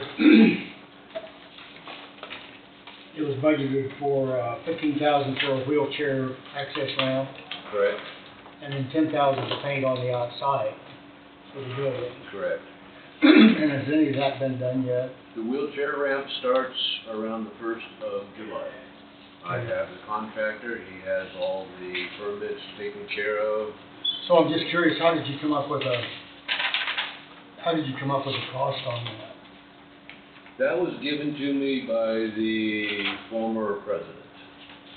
Okay, And so that's where I just went along with that. I have, by the time I took over as president of the senior center, I'd only lived here 6 months. and I understand that, but then on the 10,000 to paint the outside, I mean, have you gotten any bids on that, or? I haven't gotten any bids because, I guess what I'm after is, I don't understand, I'm trying to get an understanding where the amounts came from. right. Somebody again gave that to me. I haven't got a contractor to give me a bid on that because I wanted to get the wheelchair ramp in place first. Sure. And then I have talked to several different people about the type of painting we want to put on it, to remove the faded red, orange over the top of it, but to try to get some more something to make the building more appealing on the front of it, instead of just a drab white that you drive by every day and you ignore it. So, your budget request is the same as last year then, plus 12,000. And, look, I guess my issue is that most of the senior centers they won't budget for projects such as this. What they'll do is, on a need basis, what they'll do is get bids and then come in and request that help from the county. Oh, okay. I'm I running understand what you're saying. I put it in because that's kind of what I was following my predecessor, but if it's better But for the me to... predecessor part of that was on 17,000. Pardon? from the time that, like last year, before the 41,000, I mean, your budget for 23 was 17,000. Right. And then you increased it 25,000 last year, and now this year you're asking for another 12,000. And I guess in other words, you're keeping the 25,000 budgeted plus another 12,000. Mm-hmm. And So we can leave the senior center as a stagnant building that is, please let me finish, and have Meals on Wheels operate out of it from 9 to 1, 5 days a week. Or we can make improvements to make it more visually and aesthetically pleasing to people who come in, to where we can then start increasing participation. But that's the Burlington Senior Center. That's that's, in other words, if there's needs there, that's fine. Mm-hmm. But my point is that you've got stuff budgeted here that you don't have a cost on yet. I mean, you don't have. I don't have bids for it. Right. Okay. And so I guess So would it be better then for me to get bids and include it with this request forms, or just bring the bids in when they? As the need arises. Okay. And maybe I'm wrong here, but I'll just use Waverly for instance. When they have a need, they'll get some bids together, and then they'll come in and request help from the county to do a specific need. Okay. They don't have projects like this. I guess I'd rather see it done. I'm just one, okay? I just saw that there was an issue there that I didn't necessarily like. Well, I mean, obviously Burlington's the biggest city in the county, but when we look down the list of what the requests are from the other towns, 7 for Gridley, 10,500 for Leroy, 10,000 for Lebo, 13 for Waverly, and then, when we're at 52,000 for Burlington, you understand why that purpose of interest. I completely understand where you're coming from. Yeah. I would rather see that budget. Well, I was gonna say, one thing that jumped out at me, one of the things budgeted for next year was $15,000 for the increase the east parking lot. And I just didn't understand what that was all about, or if that was really needed. Well, the parking lot on the east side currently, you can park probably 6 vehicles in there. You're talking about immediately east of the building. Right, on where you go Second in Street and out. across from the parking lot for the water department. Between Second Street and the building, is that what you're talking about? It's on the east side of the building, between the building and Second Street, across the street from the water department parking lot. Right. The nutrition program has been trying to get more aggregate people into Burlington Center as part of the Meals on Wheels. I've heard several comments based upon that about how can we increase more participation on that. If they do that and they also want to increase participation in the actual Meals on Wheels, then more vehicles will be needed, more space will be needed for the vehicles to get in and out there for the deliveries and for the people, because we didn't have the ramp to access. And there's 6 parking lots, spaces out front that for people to come in and participate in the Meals on Wheels, or for deliveries for the drivers to come and go. So we wanted to request additional space, first to move our outside storage over to give some space there, and also to add additional space for people to come in there, because at the time when we proposed all this to ourselves in our staff meeting we didn't have the ramp. Our attendance for our potlucks has doubled. And again, 90% of those are senior citizens They can't walk up the steps, so we had to have the increased parking space outside of, for what we call the service entrance, and which was originally being used as the handicap entrance. Well, the service entrance can't be a handicap entrance. You have to have a wheelchair accessible entrance to the building. You can't use the service entrance for that. I understand all that, but your requested budget this year is for 52,000, so that still entails the 25,000 from last year plus 12,000 more. Mm-hmm. I would rather see a budget come in at 20,000, and then as you need that, and I'm just using 20,000. Right. And then as you see needs that arise, then get your bids together, bring it in for a request from the community. I mean, I understand where you're coming from, so. and maybe I'm not trying to. No, I don't, No, I yeah. understand, Steve. I get what you're saying. You were looking for a flat year-to-year budget. This is what This is what it's going to take for insurance, or whatever it may be. Right. For the operation. Basic For the operational costs, operation. year-to-year operational costs. And keep the capital expenses out until needed. Right, okay. Does that make It makes perfect sense to me, yeah. And that way, when you came in, you would know exactly what a project was going to cost, because right now, all this is just conjecture. I mean, you don't know for sure what this is. That is correct, Right? yes. And I agree with Steve, I'd rather see your base budget for what you need to operate, and then instead of giving you X amount of dollars for a project you intend to do, Mm-hmm. possibly may never get done. Right. So, Yeah, I completely understand where you're coming from, is Okay. And- set up a baseline budget which has the cost of living increase on a year-to-year basis, and then put, I don't know if you want it included in this information, possible future projects, but with no dollar amount, or just wait until that project? Not necessarily, because we don't need to know that. I mean, Until that came about. we Until that probably came wouldn't need about. to know Okay. that.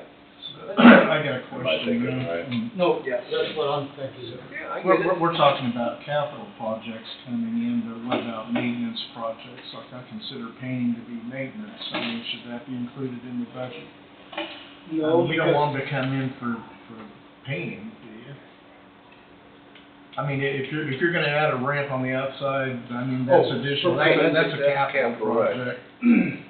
Okay, so I have the awning on the service entry, has 3 wooden posts on it. Somebody has hit one of those posts. That awning is going to collapse, give way at some time. Now, is that a capital budget that I turn in a request after I get bids, or do I put that in my maintenance No. operational?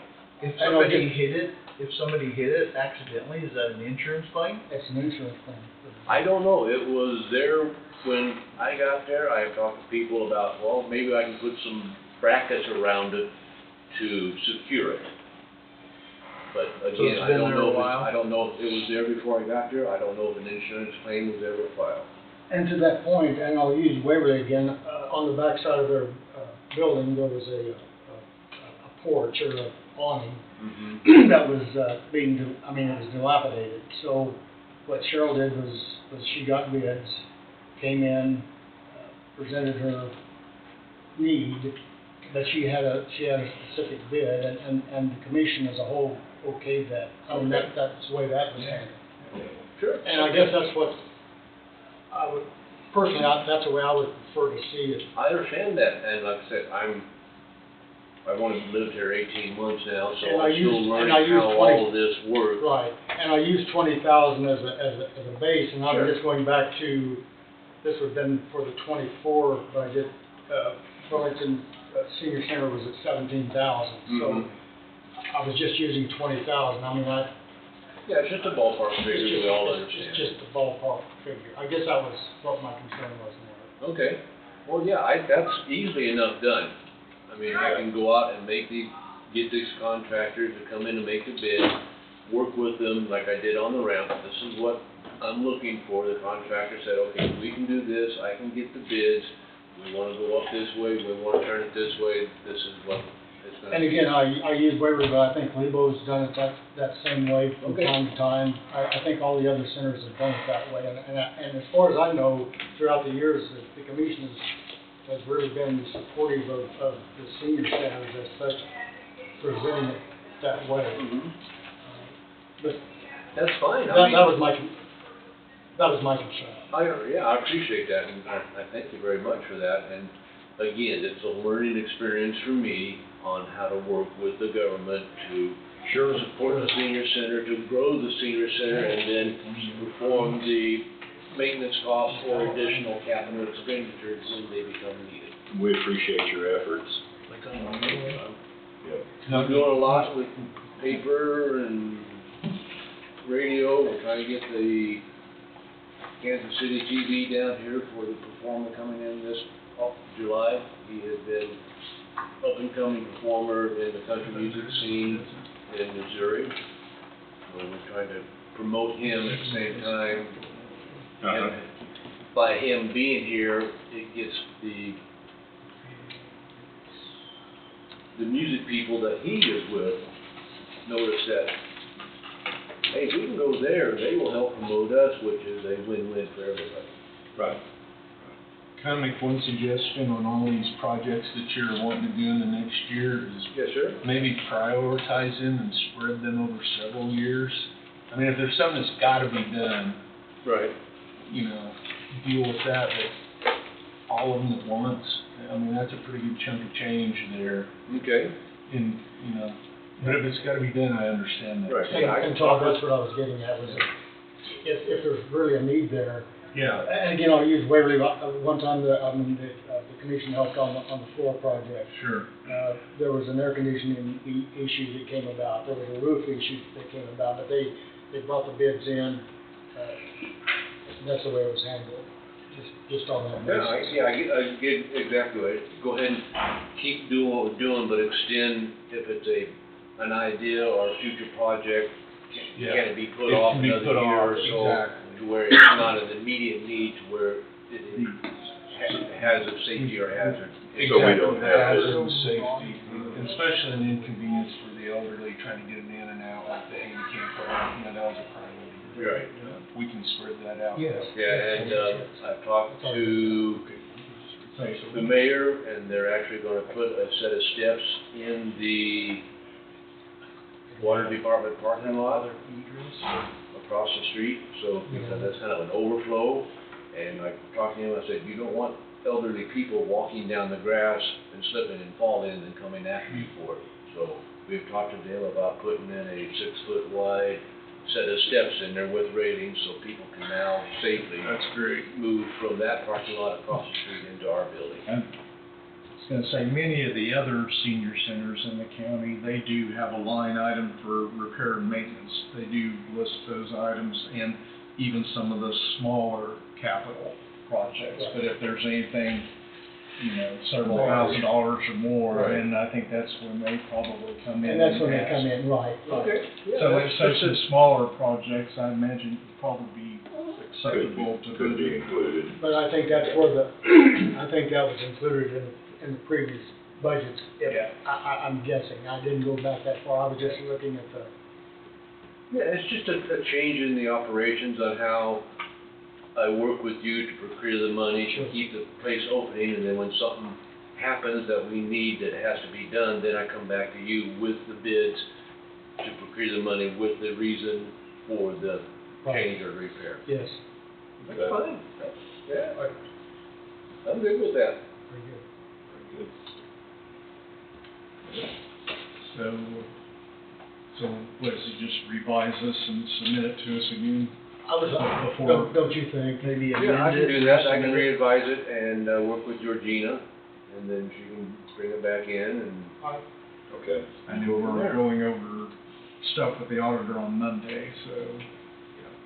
Yeah, I can get it to her probably the end of today, and I'll give her a phone call, let her know. Very good. Get it back to Okay. Angie for us if you would. Okay, just get it back to Angie. Oh, just give it to Angie then? Okay, I can do that, very much. Okay, well, we appreciate it very much. No, thanks Well, for coming thank in. you, I appreciate the opportunity to come in and discuss, to educate me on how, how all this works. Because I am the president, I'm gonna do an ad here, so July 2nd, Thursday, we do have the potluck. We have a really good country entertainer coming in from Missouri, so even if you don't wanna have anything to eat, just come by and sit in from 6:30 to 8 and listen to the music. When is that? It's second Thursday of every month. So it starts at 6 o'clock for the meal. That we have a kind of, we're trying to run with a theme. So for like in March, we had corned beef and cabbage for St. Patrick's Day. We had a special dinner that we prepared for Valentine's Day for February. So this July, we're doing actual barbecue, outside barbecue, hot dogs and hamburgers. And people lined up to do that. And then I announced that at the previous potluck, so the people who are bringing in side dishes and desserts understand what we're operating out of and what they can bring to complement that. So do you have pretty good numbers coming in for your potluck? We have 200% increase since I started. What's that translated to number-wise? We had 40 people. 40? And last year when I first got here, it was right about 20, 21. And I think a lot of that is word of mouth, the advertisement on the radio now, in the newspaper, and with the better, I'm going to say personally, better entertainment. We had a lot of local people, and everybody knows them, and everybody loves them, but it doesn't bring in the extra people. Now, if I bring in David Woogie from Ottawa, people love him, they're going to show up. We brought in a gentleman from St. Louis for February potluck, and we did a kind of a 50s cabaret theme. Dimmed the lights, and he sang all of the Rat Pack romantic songs. So do you do donation, I mean, is it It's goodwill donation. goodwill donations? The previous couple presidents ran everything like he wanted to without any input from anybody else. And because of that, we lost our 501c3. We're now in the process of finishing up the bylaws to resubmit that to the federal and state to get that reestablished, and we can go out and actually give people receipts for their donations so they can use it for a tax write-off or whatever that proper wording is. And then we can also use that in our information for the seniors to get the entertainment in and say, hey, we are a 501c3 nonprofit. One of the groups that come in twice a year, they are, and they have talked to us about how do we go through all that process. So then that makes us more legitimate, which then we can join other national organizations of senior centers.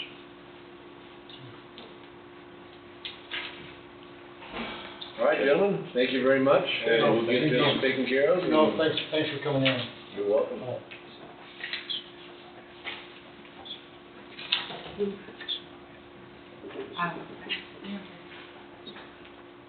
I was just here if they wanted to. I mean, Pardon me? I know you guys were gonna talk some budget stuff. I mean, I could hit a few things.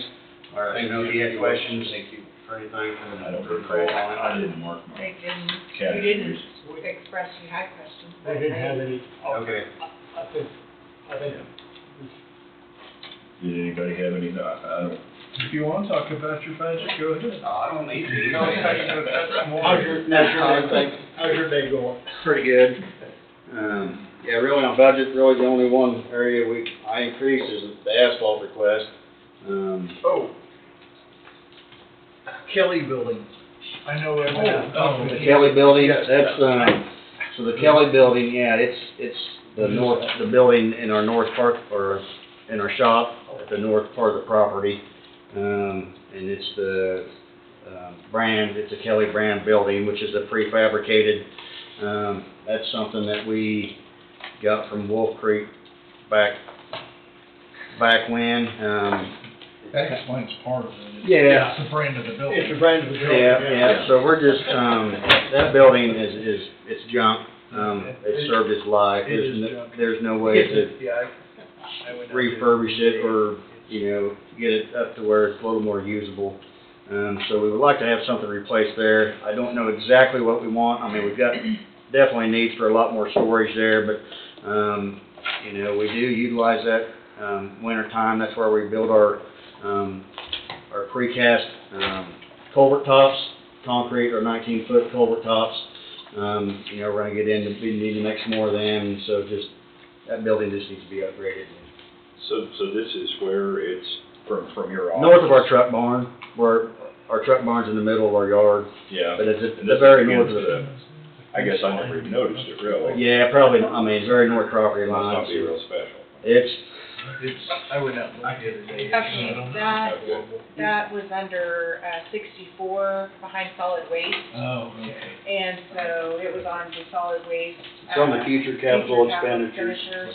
So I guess I should have made a second copy to put that under road and bridge too, but I thought it was all solid waste. Yeah, that'd be road, landfill. road and bridge, not landfill. Yeah, so I didn't make a second copy to put under road and bridge. Yeah, we were trying to figure out what building was on Kelly Street. Yeah, yeah, no, that's a little confusing there.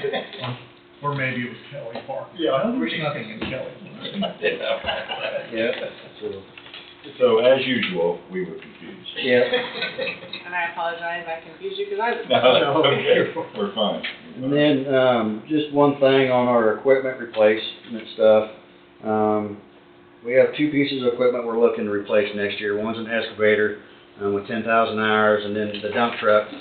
And I've really got a need out at the landfill for an excavator and a dump truck. I mean, we haul a lot of dirt out there.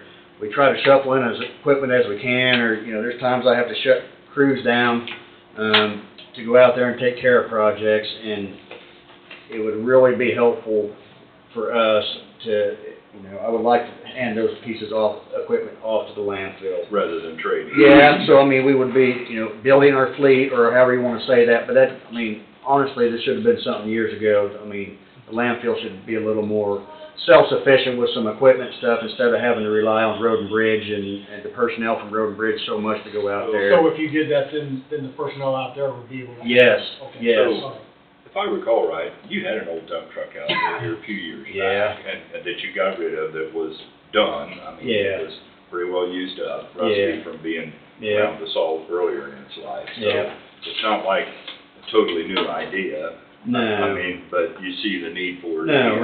right, and I think that dump truck that, it's a 2007 Mack with almost 500,000 miles on it, it's really beyond its life, or, it needs to be upgraded severely on the road and bridge side of it. Yeah. But for the landfill side of it, it would serve that purpose very good, very good. And last out there for a good amount of time. Yeah, yes, it's not like it needs to be used every single day out there, but, cover dirt, and especially, when things are as windy as it is, we just have to dirt the trash down when it comes in to keep it from blowing, and when the wind lies down, then we're able to pack it in, but, it takes a lot of dirt out there. Okay.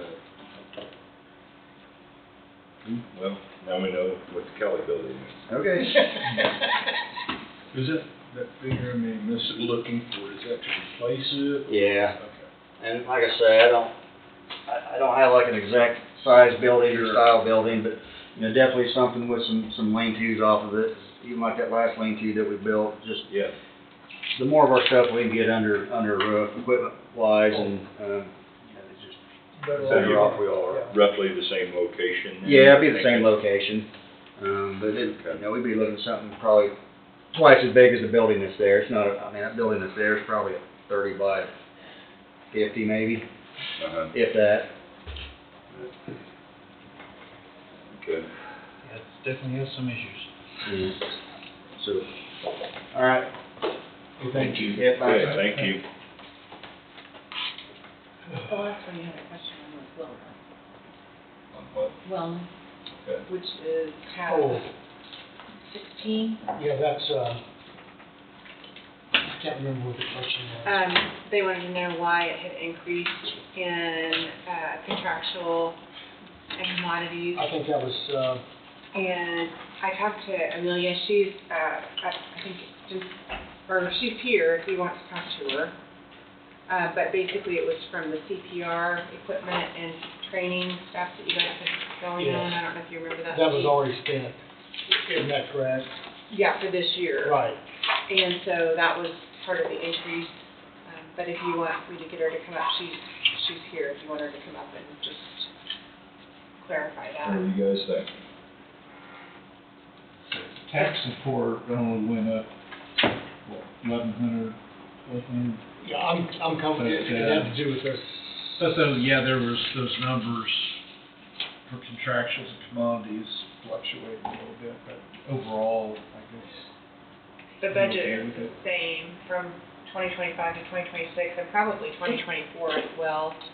But they just didn't spend it all. But then, like I said, you got those new CPR dummies or whatever, whatever you call them. Yeah, mannequins. Yeah. Yeah, they had to, update that equipment. Yeah. That's what it was. So if you want me to call her, I can call her, or if you're good, you're good. What's everybody think? Want me to come up? I'm good. I'm comfortable with it. You okay? Angie, one thing that I like the forms and everything, but some of them didn't use them. We send them to everyone. Some of them just send us a letter back, but I can go and create a form for those.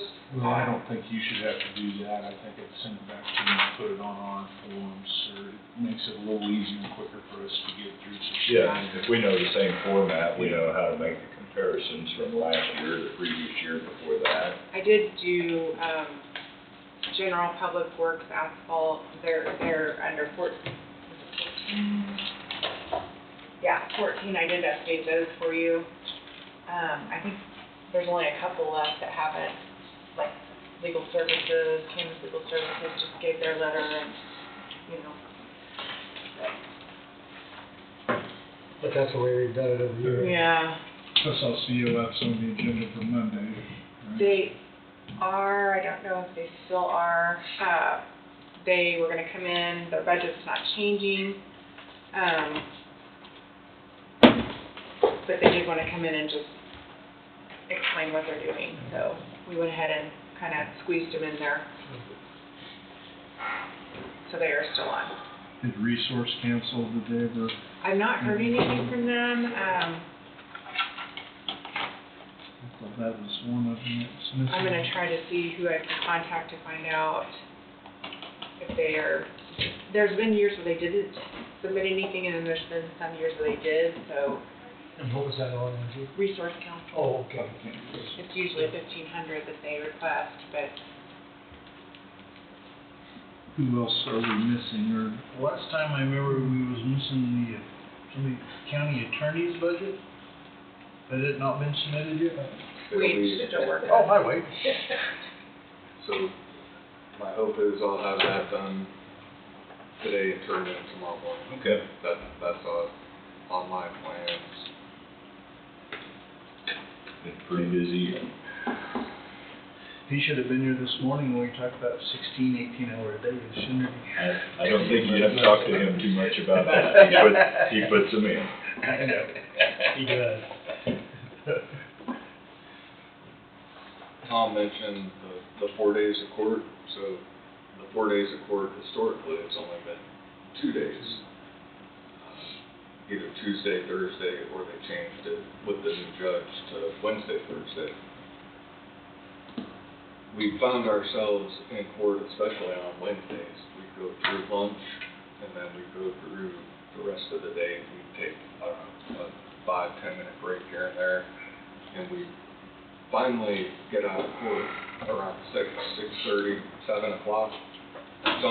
Something had to give, so I had suggested to Jeff Reynolds, we have a Friday once a month where we have a walk-in docket where we allow people to show up, especially cases where we have attorneys and we come to a resolution or we need to get the case back on the docket. So we started doing that last month. And then a lot of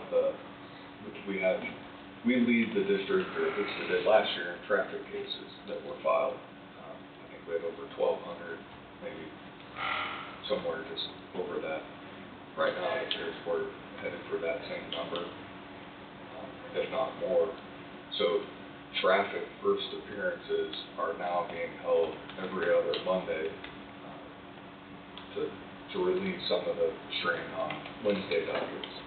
So that's where Tom's talking about having additional court days. And then we're also setting special settings on Fridays where we're having contested hearings and other appearances to help deal with and address court dockets for attorneys who have stuff going on elsewhere and they don't have any availability for months and months down the road. And that largely has to do with attorney shortages, where attorneys who are working here are also covering cases in multiple other counties, and finding a spot on their schedule, on the court schedule, on my schedule to match up. We're just trying to be creative. Historically, for me, Fridays have always been office days where I try to get stuff done, and I think that goes even further back than me. So dockets and dates just get booked up, and I find myself where I don't get anything accomplished during the day for being pulled in multiple directions. So I'm here till 7 o'clock a lot of nights, just trying to get stuff done, and then rush home and spend the next 2 hours cutting grass until I can't see anymore. So Are your interns helping you with your workload? They are. The Cale Johnson, he received his temporary permit last week. I got the email. So he handled the part of the docket yesterday in court. And he could do that through his temporary license. And then the others, they're helping with some paperwork in the office and kind of learning the ropes. So I think the internship idea is a very beneficial one. I think there may be people who don't see it that way, why you bring more people on, but anybody who's interested in the law and they're from this area and have the potential to see the opportunity here in Coffee County and potentially come back once they're done with their schooling. My position is if they don't do it here, they're going to go somewhere else. If they go somewhere else, then that's potentially where they're going to end up seeing that opportunity.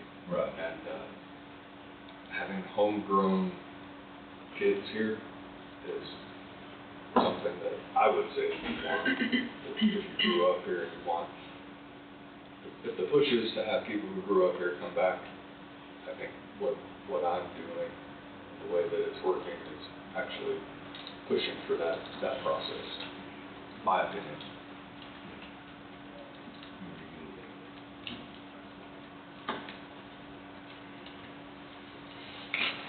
Yesterday, and Steve can maybe help if you haven't brought it up yet. No. So, I haven't. yesterday, I was pulled out of the courtroom to answer some questions regarding a concrete sidewalk issue. And decisions kind of had to be made on the fly, because Burlington Construction was going to be here working on the flagpole. They were already mobilized if you go out the west doors by economic development, go up those stairs, you can see the concrete approach going to the new building, and there's a dirt where it's anticipated there would be a grass and then a walk path that would destroy the grass, made from people wanting to walk from the existing building to the new building when they realize when they park in the new parking lot. So I had been approached and asked, would it be possible to add a sidewalk to that area just to solve that now? So reached out and talked to Jeremy Huguenin, ironically, he was gonna be here already yesterday For the flagpole. for the flagpole. Wanted to get an idea of what it would cost to do that. Tried to see if it could be done at minimal cost, but to be ADA compliant, he gave a quote and went ahead and pulled the trigger and said, do it for somewhere in the neighborhood of $1,000 to get it done now. because $1,000 or less. It's already mobilized and Or less. it already started yesterday and that was a bad move. Well, it's, the ADA compliant, it went to 5 foot instead of 4, so that's the new, so there was no reason to not make it compliant Yeah. for wheelchairs and everything else going across there. And then the sprinkler system is going to go in there also, I mean, that's the area, and but it won't be seated until this fall sometime. So, Wade had gotten hold of Jeremy, I was down here for a meeting anyway, and I waited around until Jeremy got here, and that's where the, and Mark came when I I was was walking by. and I snatched him, so the decision was made, and Jeremy said I can do it today, and, I mean, it's not quite, he's got it formed up, but that's what's being done out there. If you'd like to take a look at it to see exactly, I mean, that's right out the west door there. Sounds fine. It's gonna look good. Starting to have a path. There's all those. Not yet. It's anticipated when people park in the new parking lot and they're trying to figure out where to go. You know that's what's gonna happen. You do it out here, won't step around the corner of the grass out here by the front door. That needs a big boulder there where they can't walk around the corner. And Barb had, Keep off the grass signs. well, you know Barb, but she had, Rocks. she had rocks for a pathway, and, when she was, That was discouraged. Yeah. So as far as irrigation or whatever, I mean, does it have to run underneath the sidewalk in that area, or? All the sleeves had already been taken care of in advance prior to the asphalt being put in because Okay. that got, I had to make a decision before it could come to you to get that done, and if you said no, then I guess that was gonna be a bad decision, proved to be a. So that's no concern with that new sidewalk? no, Okay. No, $1,000, you can't do a lot of sidewalk. There's not a lot. no. there's not, No. it's just a space between the existing to the other side. And I think because he was already mobilized and gonna be here for the other, the cost is less than what it would be Right. this time. Right. Yeah. That's fine. No, I hadn't brought that up yet, we were still on the budget side, so, anyway. So if you go out there and you see that, surprise. No, we've all kind of came to the going around the table decision that we want grass instead of weeds, so if we can do something to, we're at this point, we'll try to make things, have a nice finished product for the public to look No, at, it's gonna rather than saying, why the heck couldn't they do something there? You It's know, gonna look nice, it really is. That's my opinion. Anybody want to take a 10-minute break? Sure. Sure be great with me. How about come back at 11:03 maybe?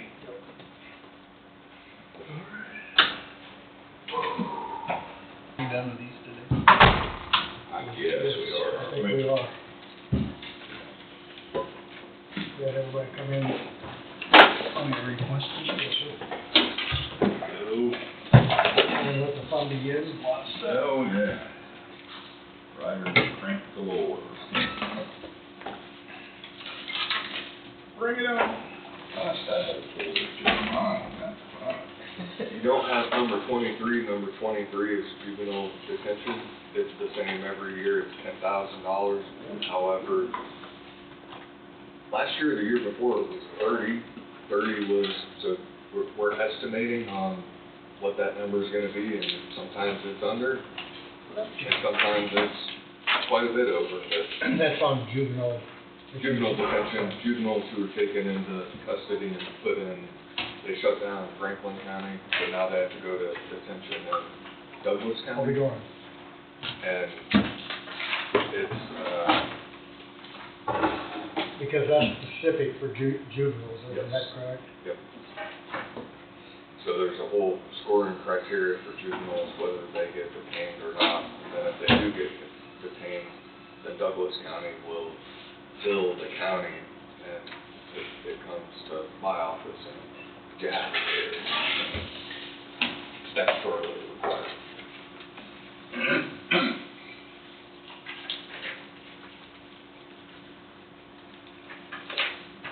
I'm afraid we're kind of stuck with that one. There ain't much we can do about that one. No. There's a folder to start reserve.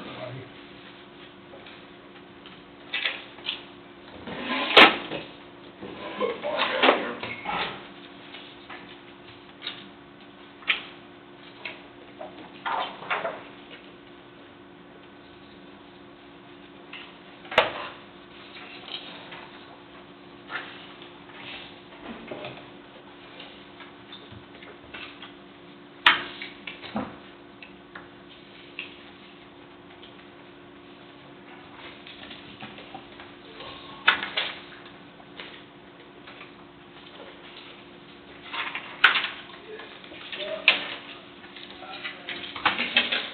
Hello?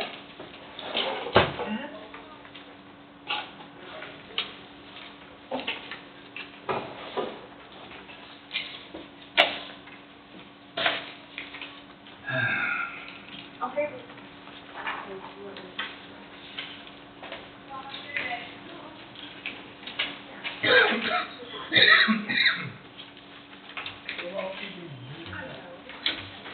Okay.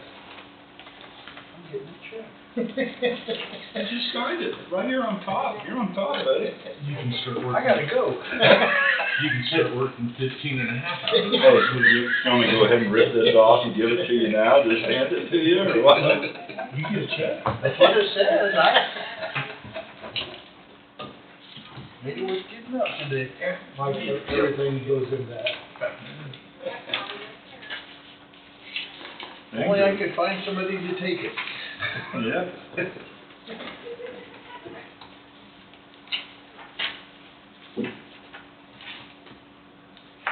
How you, Brad? Okay. Good deal.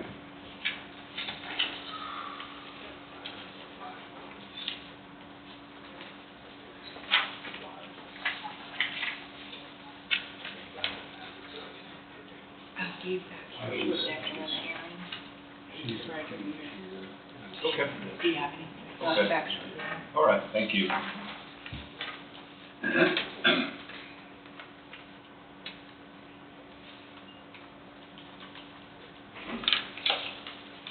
I don't know if I brought up with the President Commission, I just saw some correspondence about someone doing training somewhere. You don't see those from me historically, and I've mentioned it with prior boards.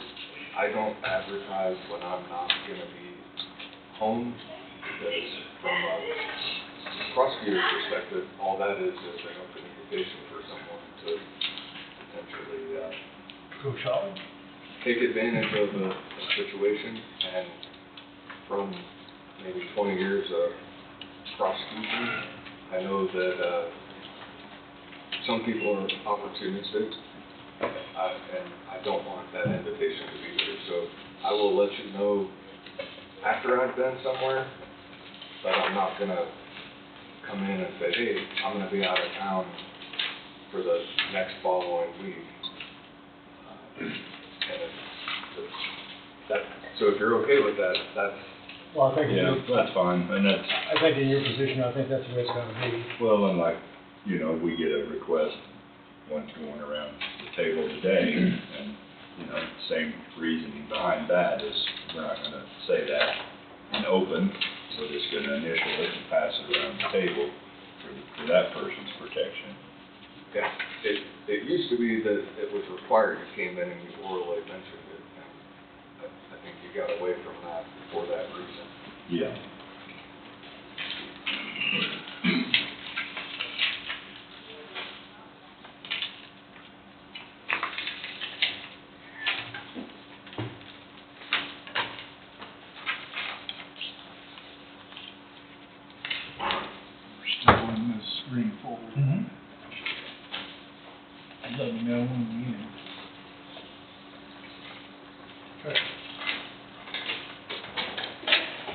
Still coming in. Steve says.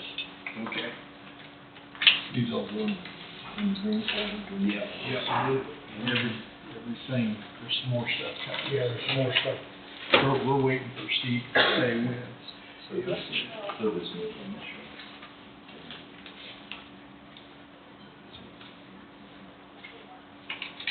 Would be. Okay, I'm just curious, this, Brad, did you like that house? just curious. Right. I'm trying to pull things up. No, but that's, No, you know, back in the day, Gales right, quite well. yes, yes. Both of them, as far as that goes.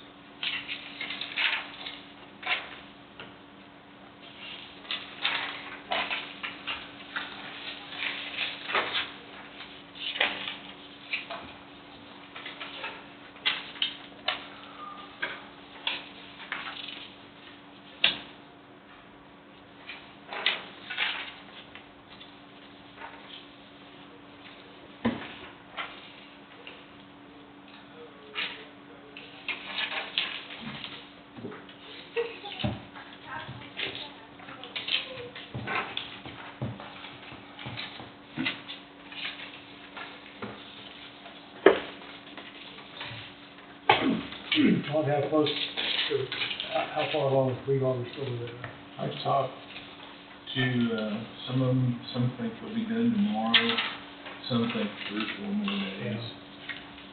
So I should get you some rain. Yeah, rain, or top dress and the heck out of corn. I'll bet you, The it's coming to the corner when it needs it too. we end up with the rain, it may be over, because it's getting a lot of it will pass away. Yeah.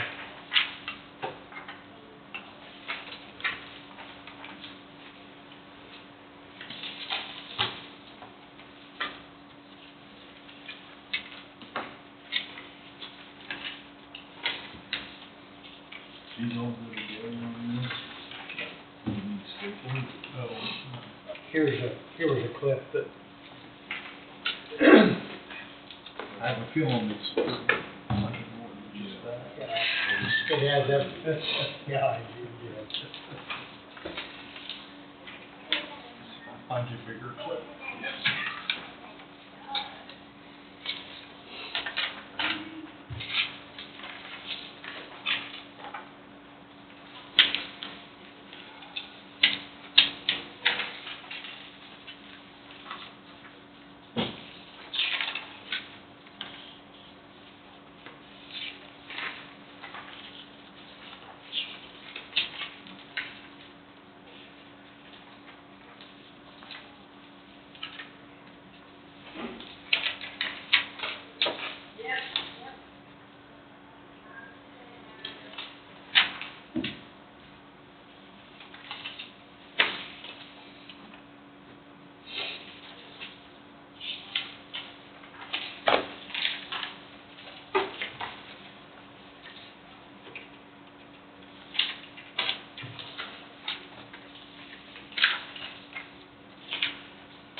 You got enough, again. No, all goes well, my guy says he's gonna be back.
Go Hawks.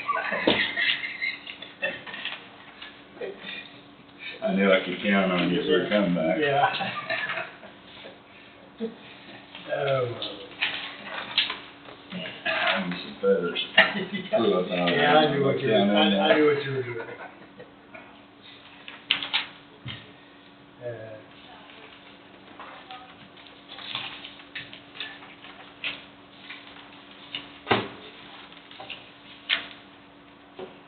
Oh,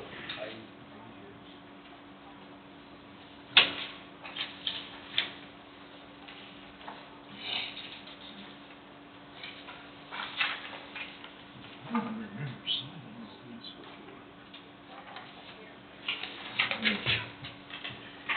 Are these payroll things? Every one of them? Deposits, through that, I just don't remember. Yeah, as far as I know, we did. It's like, where'd these come from, huh?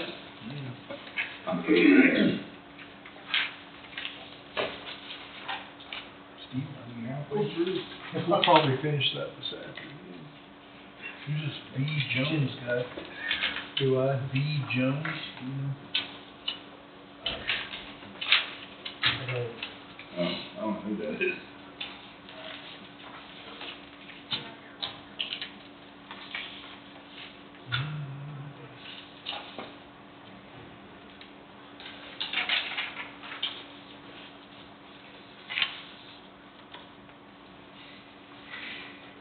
Oh, that's the, I'm sure sign.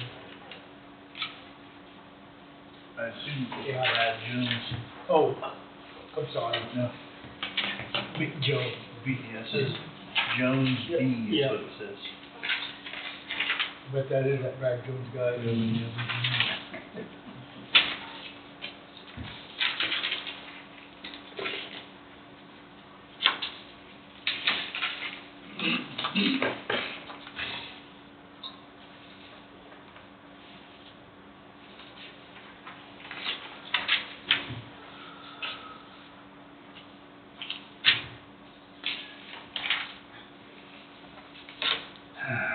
Shorten my initials to something. Check mark.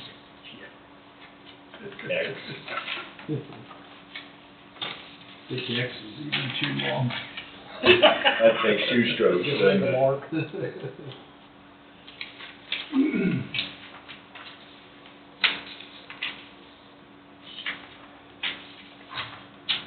you go, came in the other day, made a payment, I looked at his check, so like, everything looks good, you just need to sign the check, and he went circles what it looked like around where it says your signature, well, I signed that, that's it.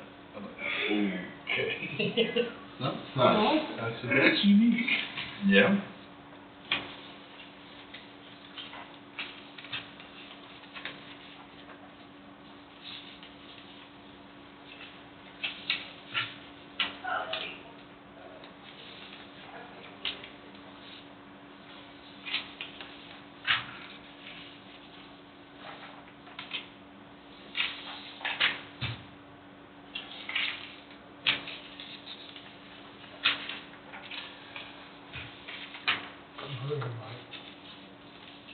Ain't no point of it.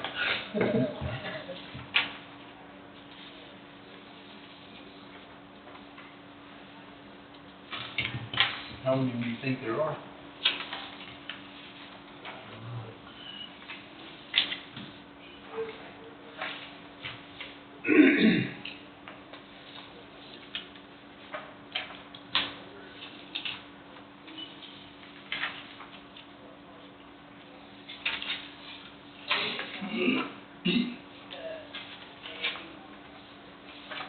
How's that new grandbaby, Brad? Perfect. I think he's gonna just see me.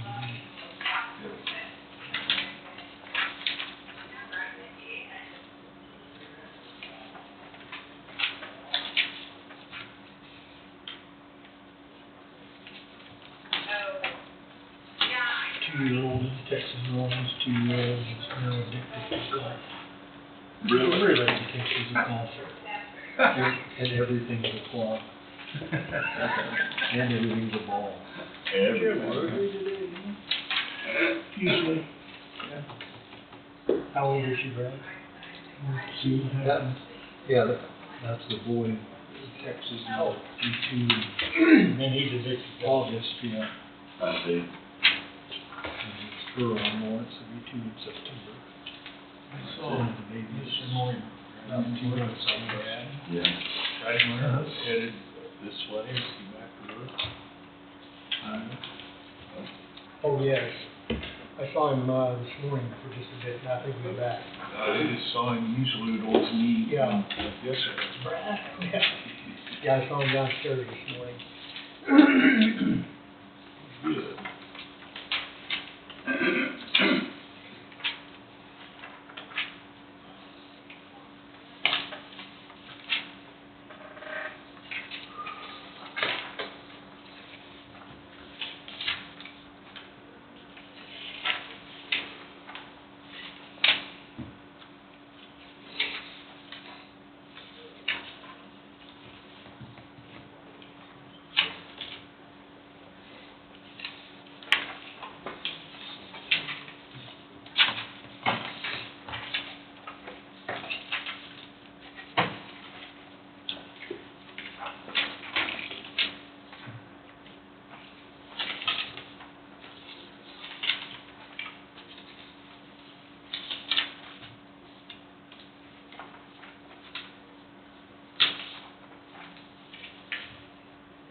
Good.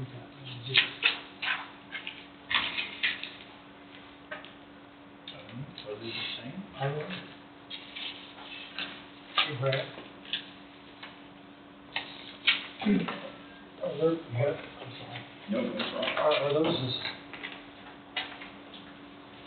are those two different people?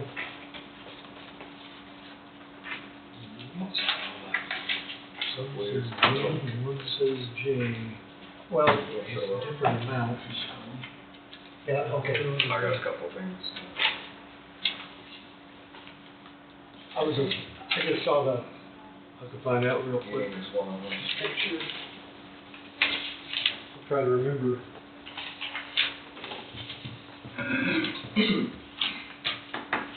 as far as two different people, I mean, there's two different amounts on it, but it's just, Good question, huh? well, I think just Yeah, stood out. stood out.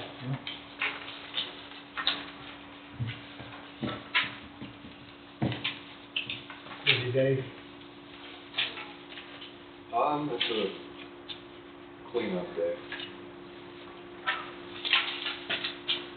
I went down to your office this morning to see it, and it was closed. I'm kidding, I forgot. I forgot that you moved, Hopefully tomorrow I get the rest of my stuff out. yeah.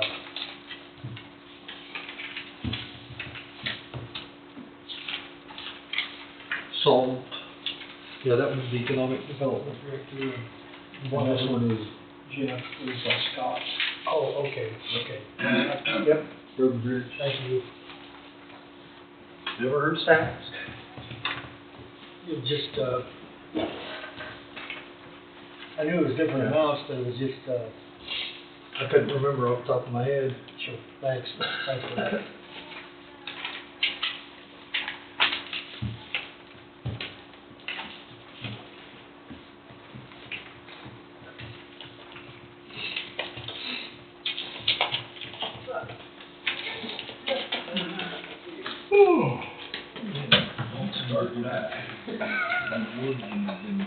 Okay, yeah, I'll see it's done with that. Maybe it's back here a little bit. Those will be the last ones for your green folder there, Mark. Okay. And then I got this handy basket with this KU sticker on it. So long. rock shut. That's what I Rock chalk. we've had a lot of discussion over that the last couple of years. We have. And it still remains. It still remains. I haven't scratched him off there. He tried to though. Finish all those, I guess. Good jump start on that. Good look at that. Oh. There.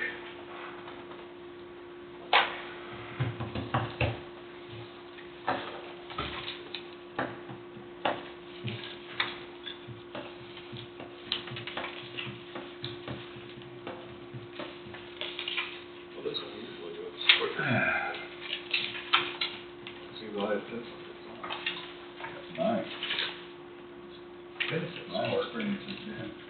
I didn't know they ever said it was that small. You're, Never that small when we go there. I think it's walked out the door apparently, most of it,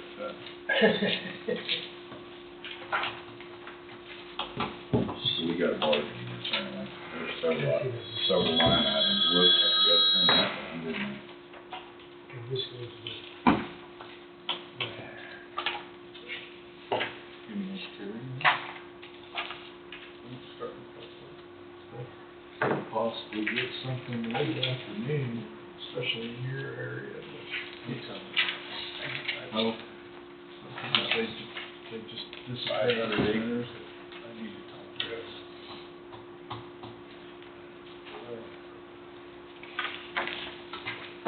Those all stay together. Okay. Do I need this? yeah, the pink, I don't know what, it just separates, it's a divide. Yeah, don't worry about them really. I think they did that when they put them in there, but I don't, by the time we get done with them. They're waiting to shuffle see up. if we can keep it Yeah. together the way they did. Right. And they get fooled every time. It never works. Don't want to disappoint them.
Separation. Reimbursement.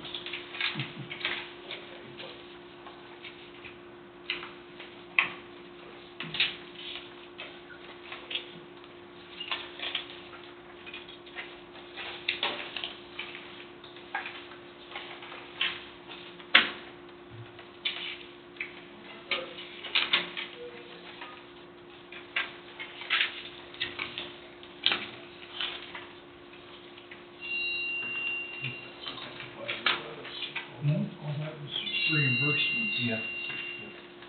They might be impressed, we might keep it halfway together.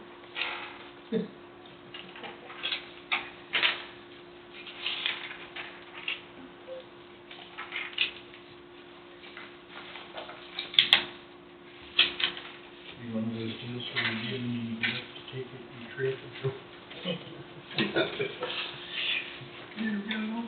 Had good intent.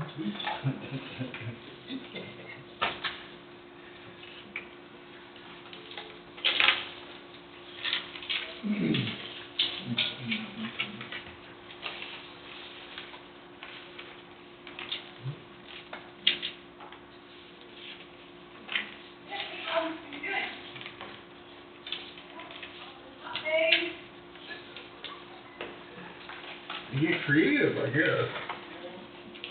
How are you? You guys get the whole crew today. We do cost that over the whole year. 5 dozen dinner, $70. 5 dozen. Huh? You're one of our favorites. Oh, thanks. How's your waterworks? They're working on it today. Good, They're good. waterproofing it today. Lunch for everybody? Who is it? What is it? So I see we're starting the budget hearings. Notices.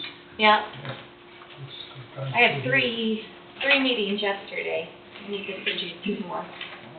Awesome. Oh. That would have been for, what is it? I don't know what's that for.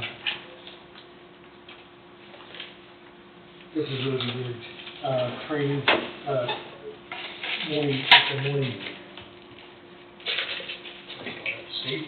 Safety meetings, something like that.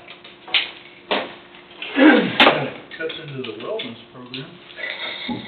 It does, but that's what it's for. Is that a weekly thing? No, I don't think so. We talking about doing 5 dozen for $70. And there's some. This is for cases, I think. Yeah. That's what it's for.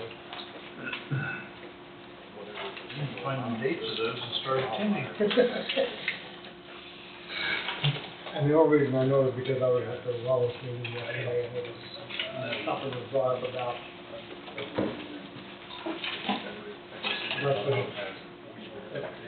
that's what it was for. They had a restaurant downtown open, maybe we can have them there.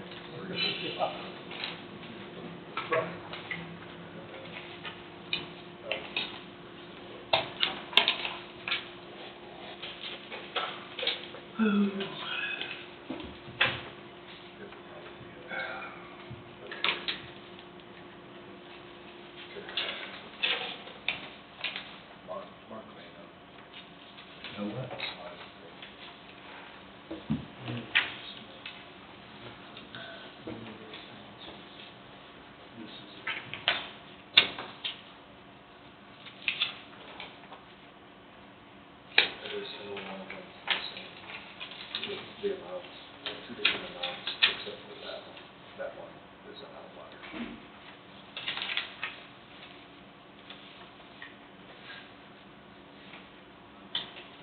We were at the Baumgars yesterday and all their air conditioners were broke.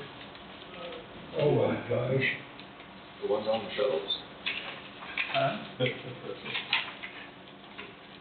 big ones for the store, apparently.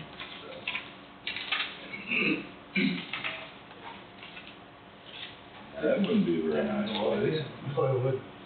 And in Dollar General, their power was out the night before and yesterday morning. I stopped in there yesterday to get Gatorades and they didn't have any power there. And it's the Pizza Hut, well, they're getting, I think Pizza Hut, but Lewis, they didn't have any power. Yeah. Huh. Hungar's got a nice store. You know, they carry a lot of stuff in there. Sure save a lot of trips for people to Iowa and Emporia, Yeah, that's for sure. Yeah. Hope everybody supports them I do and too. keep it open. I do too. Most days, they're fairly busy. It's pretty consistent, I think. Yeah, for sure. I spent 2 months in there redoing it before they opened for them, so. Was that right? Pretty good, pretty good setup. Yeah, it is. It's, Keeps the sales tax here too, so. Yeah. yes.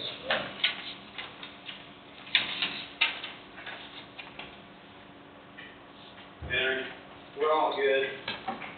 We're all good. You can hang over if you want on the fence. Mr. Kelly's being there, that we don't like.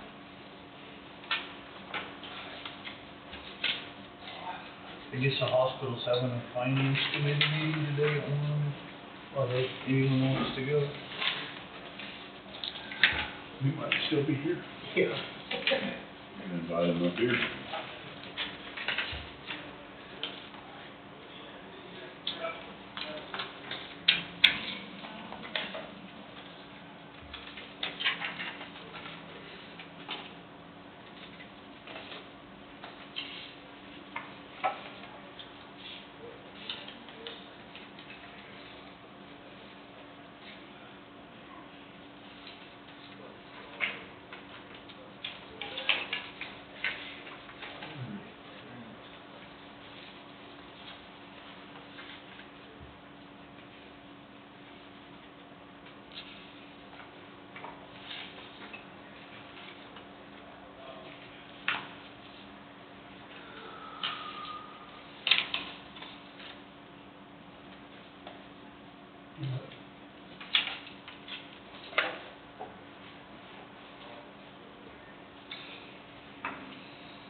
That's kind of gray. That is very good.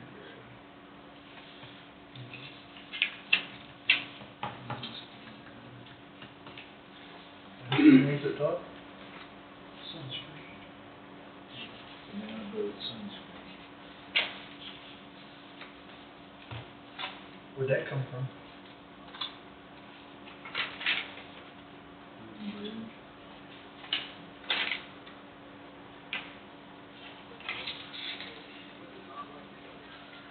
So you never get out, After 55. so you never get out of, that place for that price, right?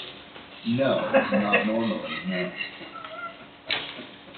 It has a, 2 or 3 or 5 in front of it.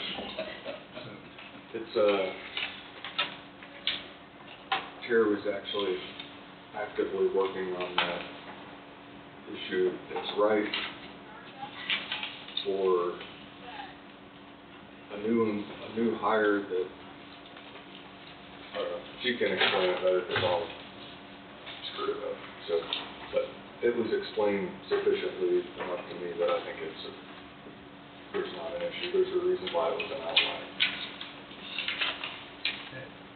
But it was an outlier. It was.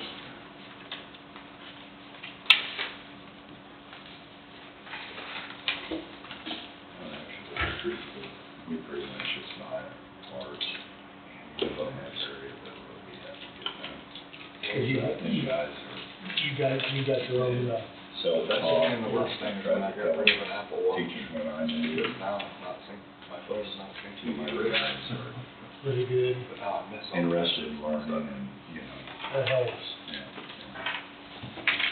Sometimes though, they've got more than they get done anyhow.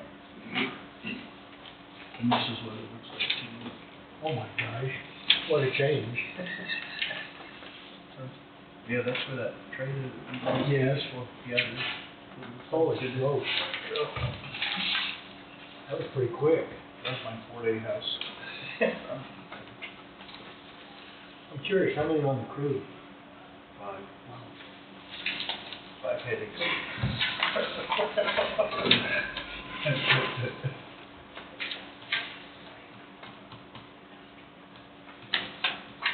What a change. These days I go in and threaten to rip preparation each, all of them so they'll disappear.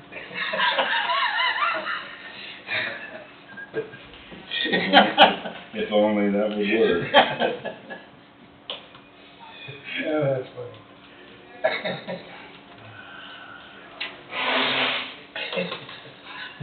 So it still isn't that Yeah. You have too much fun, and you want to go back to dinner.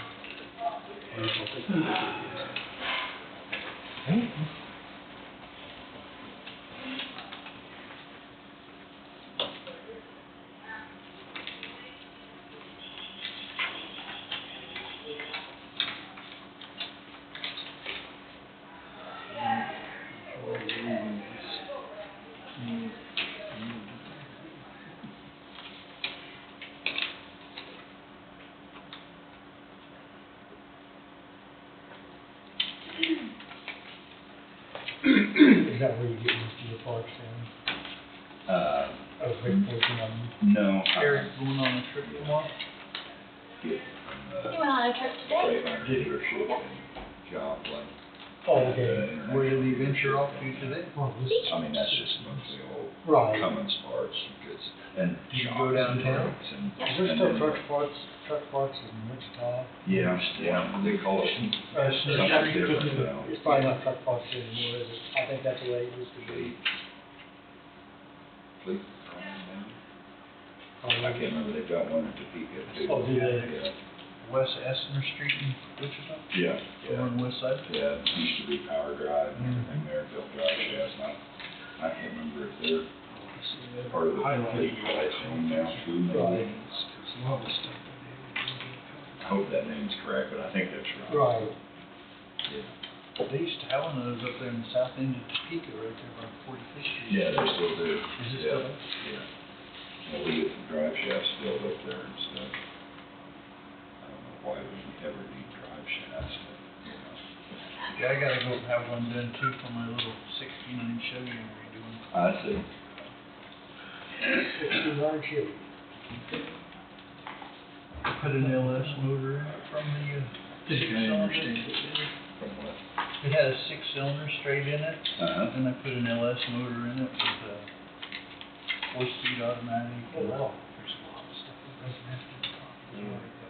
You know, it's, And they pull up the these, complicated my two mechanics, that's one guy's 40. On one of the last sheets. That's good. Yeah. That first one was looking too.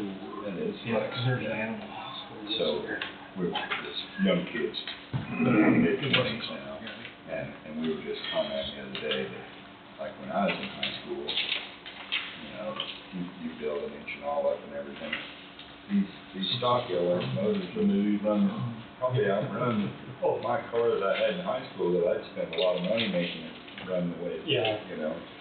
The fuel injection and the Oh, yeah. electronic ignition and everything, just such an advancement over, you know, what it was 50 years ago. Yeah.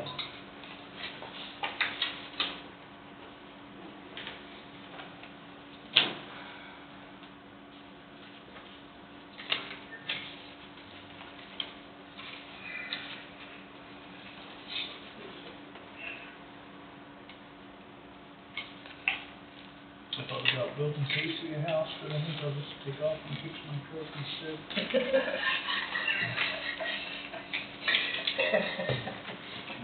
Well, Put her on the Did I back say burner. that out loud? Put her on the back burner, is that what you're saying? It's a 69. Well, we gotta stay hungry. I really like that series, 67, 72. I know. I like that square grill in 71. That one's got a 70 grill in it. It's a 69 truck, we just did a 70 front end on it with the grill and the headlights. Yeah. Those doors are so nice on those trucks, those, that's so nice. How much of it sticks? Everybody's, and I like the square bodies too, but the doors on them earlier ones are just so, They got bigger hinges on them to hold up. Yeah, they're just nice trucks. So what would that engine be comparable to then for that?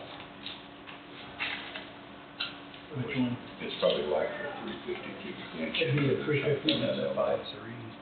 Yeah. Oh, okay. Okay. That's an LS1. So that's like a 305 or something, something like Okay. that, 327 maybe they are. I mean, nothing to do with the old 327. No, I think but that's about what they figured out, Okay. the 50 is like the 305. Okay. Yeah. Yeah. Yeah, Ford calls those 50s or 302s. Yeah, right.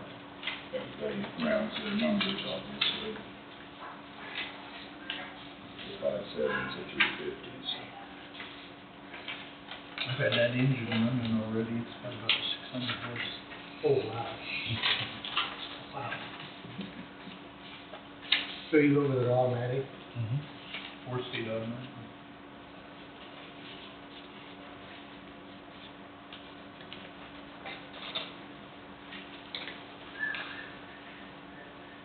They call those THR 400s or something like that.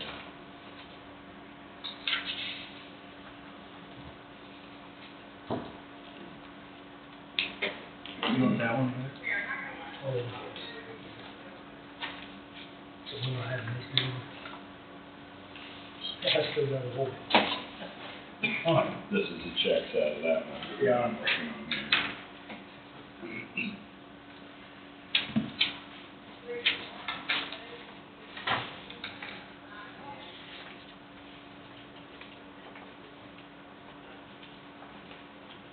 I'm glad Thomas in because I was gonna come down tomorrow to go to the open house. Okay, to Jeff? Yeah.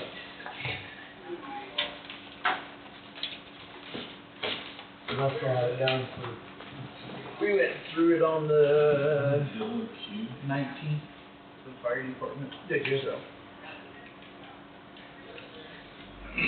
Be a nice place to get all the folks who, those punch lists at the end of the job are just so time consuming. Well, something like that, right. Just go on and do them.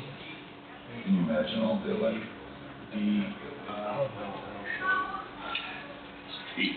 unreal. Kind of goes back to the company that put them in there, it's kind of got you because they're the only ones that know what goes where. I mean, Tom doesn't know. Oh, no. Yeah. I'm sure all of that stuff's built with conduit and stuff where they Yeah, can it's pull all the stuff. wires if they have to, I Yeah. suppose.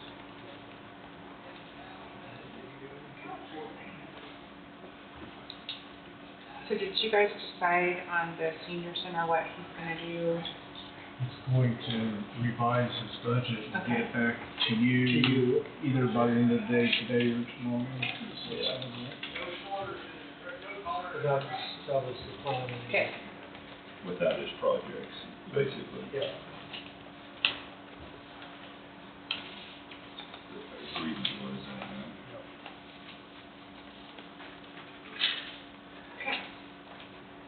He just runs all of those buildings there, doesn't he? That little entity. We did. This guy that was, he's in charge of everything in the county. No, he's just in charge of, he's just in charge of. Oh, okay. Each So remember- entity has their own. Administrator. Yeah, Last week. and then, Sheriff's Department. Yeah, it's really great. Yeah, but there was one. Oh, well, was there a sheriff too?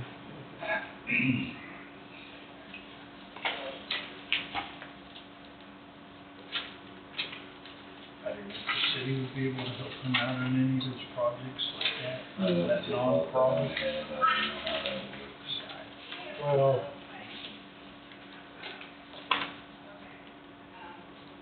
it was just pretty ambitious, right? It was,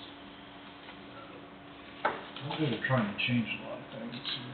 Yeah, I think he's doing a good job, but I just don't think he understood what he needed to bring to us. right, Right, yeah, I mean, I'm happy he's energetic and wanting to improve and expand the deal, it's just, we may have to go a little step at a time. Yeah.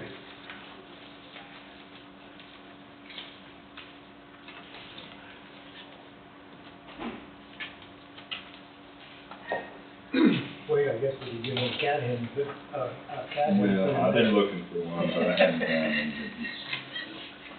How- It's gotta be a little bit bigger than that other sticker so it can eat Sure. that bird. That's it.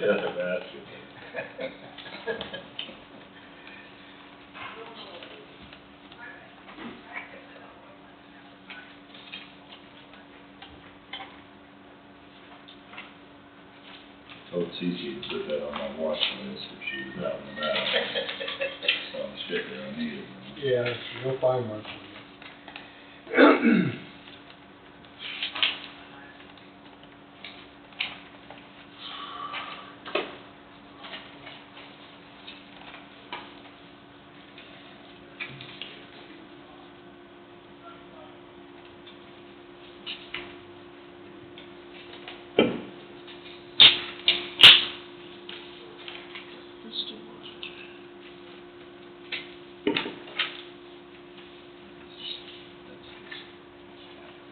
That's for this year, yeah.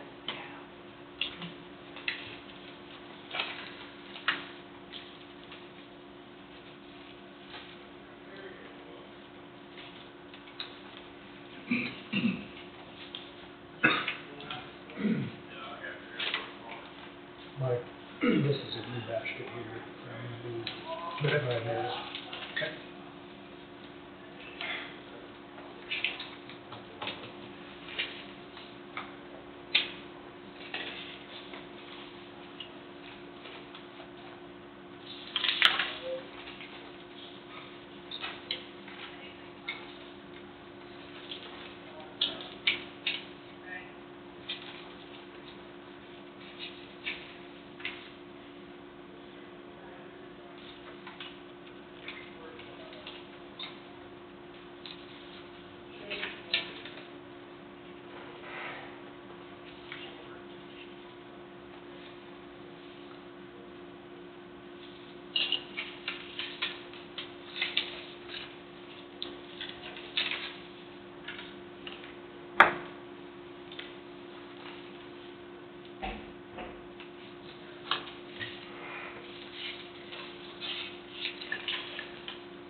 Richard wants to talk to you real quick, too. Yes. Richard, let's talk to this.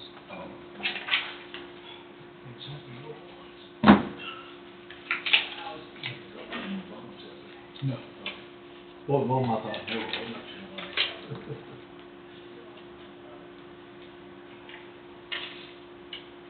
What they got going on? Is mom or somebody? No. Say mom. Yeah. What? You said who?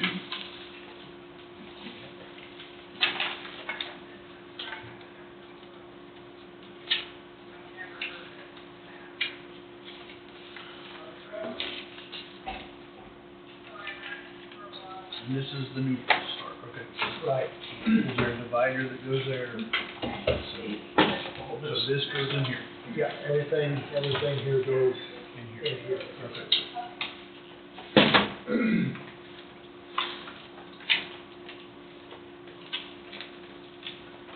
And Connie wants to see you. Oh, okay. She's coming with paper.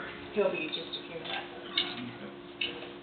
Yeah. We'll get your perfume. 5 minutes, Mark. Not gonna make it. Already talked to Chris.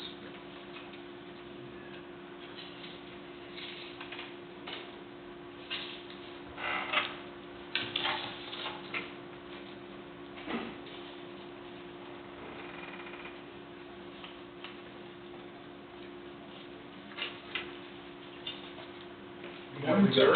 Hello. Care Marvin Consulting for the comprehensive plan. Yes, That is first one. doing great. You guys, Wonderful. you need to learn how to make your autograph shorter. I That's how talked that about works. that earlier. Mark was making it happen. What? Make your autograph shorter. Easier spelling. Make it simpler? I even shortened my last name, it's only 5 letters long. Oh, really? You mean, I think I need, and that's probably good enough, what you're Yeah. saying? Mm-hmm. Wait, suggested excellent, that's too He long. said that required 2 motions with a Line hand a couple rather than one. dots. Yeah, so anyway, Yes, Dr. Kroll. a year and a half ago, we had a tax sale, and we're trying to keep them on every 2 years, so that means we start again in October if anybody's interested. I know Wayne doesn't want to do it, but, so we run that through my office. We wait till this tax season is officially delinquent, which is September. So we make a resolution in October, which is what we did in 23, and then we started the process in January of 24, and the sale was in September-ish, August, or whatever it was. So currently, all of those, I can't tell you exactly how much is delinquent, because the report told me, I dated it like December 31st, the notices that I'm sending out to everybody if you agree to this, and that's roughly 200 grand, but that counts 4 years worth of taxes on all the delinquent status through the end of the year. Some of those people will pay, most won't. There are 50 couple properties and 40 couple people on those properties, which is more than we had at the last sale. But anyway, I'm just asking if you want me to go ahead and start this process, then I will send out notices to everyone that says, hey, we're getting ready to have a sale, you better figure things out. I think it's a good idea to stay Yeah, on it top of it. Gets the money in, you know? Too far. Yeah, once you get people too far behind, I mean, right now, it's, everybody's caught up through 2021. We got no older than that delinquent taxes. No, I think it's be good. So, again, we use Linda Osterman out of Wichita for the new folk. That's somebody's favorite folk. We'll pay for that. Those fees are taken out of, what everybody pays. So if you bought a parcel for $100, I don't know how much it'd be. We'll say $700 is what fees down there, some fees here, attorney fees, all the mailing and other stuff. So They've worked out That okay in gets the added. past? No problems? some people have problems. Well. They said that they don't, and that's what I've told them now is, hey, we need to have a sheet of paper that has everything outlined, not just you talking in the beginning, but everybody signs that they've read this and they take it with them, all the disclaimers and such. If somebody's in the bathroom, did they hear it? I don't know. Are they talking to their neighbor? Maybe. And didn't technically hear what was mentioned. This way we make sure they mention everything in writing. Right. That way there's no Well, going over it. So anyway, Yes. Then you have the sale and then they have a chance to redeem it after that. there is no redemption. No redemption. I mean, it supposedly it's offered, but in the state of Kansas, it's No, beyond that point, then it's sold. When are you planning to have it? it would be July, August next year, Next year. 2026. What does that have to be, like 3 years, 2 years? Yeah, current and two, Okay, so that makes them three. right, So you'd have to have your 25 taxes, that's would be the current year, right. because it starts at the end of the year, so then 24, 23, cannot be paid and not be in the sale, but 22 causes you to be in the sale. And if they don't bring that current before January, that's when they get in there and they have to pay all the taxes. Once things are filed.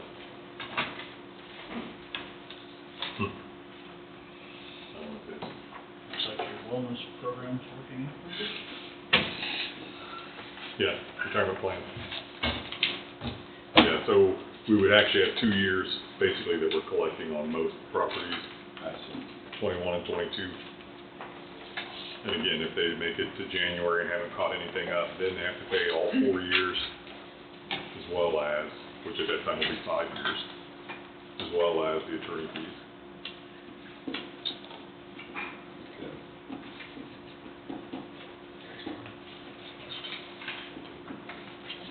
Charge interest on that.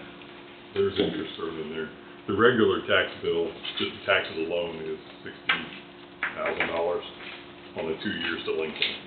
That doesn't include any of the penalties and interest. Filing fees to put people in the newspaper, they pay that back.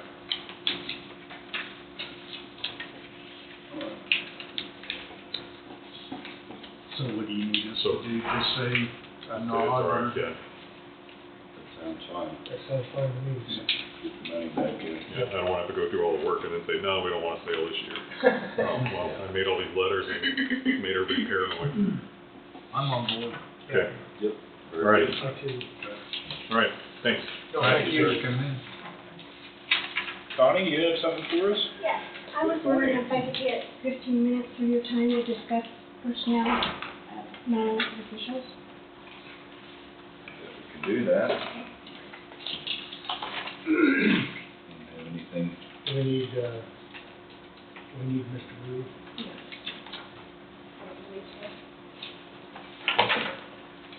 Can't remember all that. Hold on one moment. 15 and 7. 15. And it would be related to, Salary.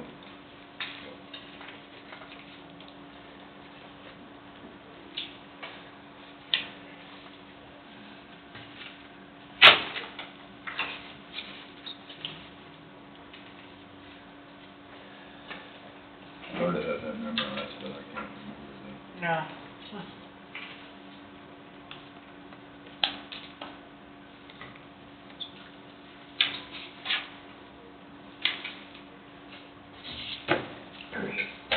Don't say the times, because we haven't put that in yet, that. but Right, right. make it bigger Okay. here. Need a motion to enter into executive session for 15 minutes to include each of the commissioners and appraiser Connie Lawrence to discuss personnel matters of non-elected personnel related to salary under KSA 75-4319B1. I'll make that motion. Second it. Been moved by McCreary, seconded by Abadroff. Any further discussion? All in favor say aye. Can we do that as yours is, or? Okay, motion carries. We'll go in at 12:05, I guess.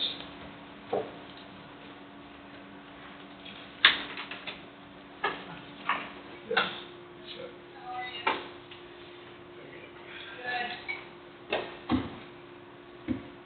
You wanna go back? We're out.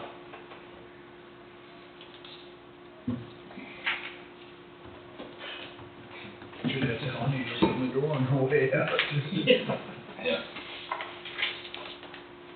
So sorry. Yeah, come on. go. I thought noon and I knew it was 12:05 and I. That's okay, we started out at 10 minutes, you had on the screen, so I it's know. fine, I'm you're so fine. sorry. That's not a problem.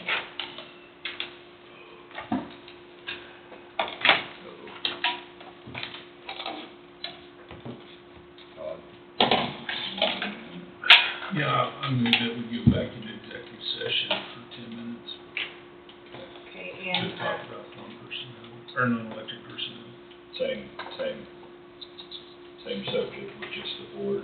I guess we're okay to do that, aren't we? Sure they are. Thank you. Yes.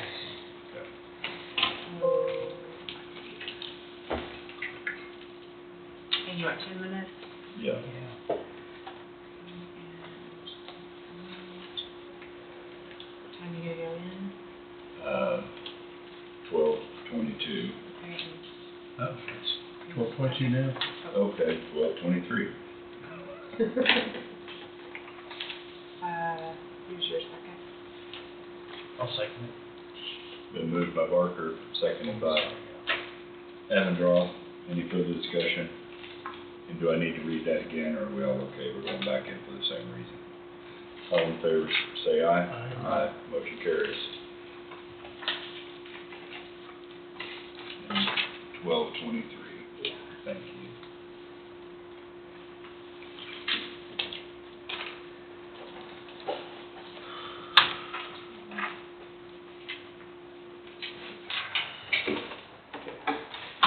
We're in. Can we take a 5-minute? Yes, sir. Sure. You bet. Let's take. You already missed Rotary, Mark, it's over today. All right, I'm laughing. Take a 5-minute break and come back at 12:39. Why don't we do that? Oh, I need to send out. That's one of the best ideas I've heard all day. Thank you. Wow. I'm not taking your job.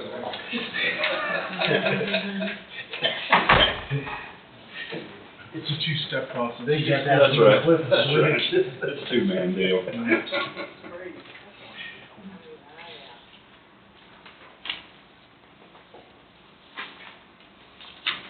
Well, I'm wondering if something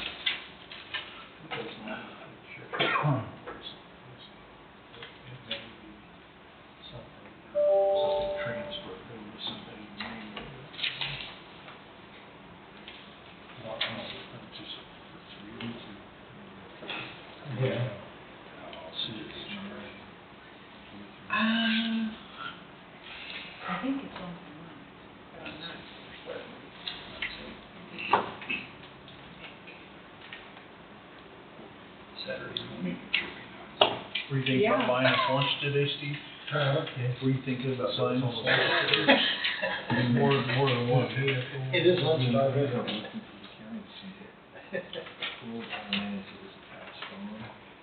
Yeah, I mean, that'd be a good question.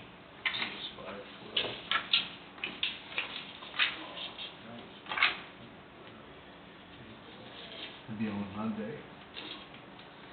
May 12th. On Monday.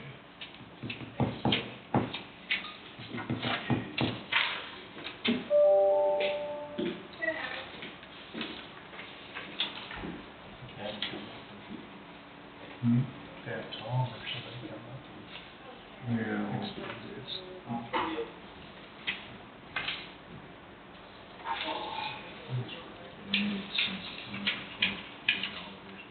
Yeah. What is a race reimbursement? Well, they have those walk runs, you know, and I think some of them enter that and they get reimbursed. You're talking about walk Yeah, it just says race reimbursement. Yeah. I'd write one. Well, that's, it's They participated in some sort of like 4K, 5K, 3K, whatever, I don't know. I don't know how exactly it is. Well, they gotta pay for it, like being reimbursed. right. Incentive.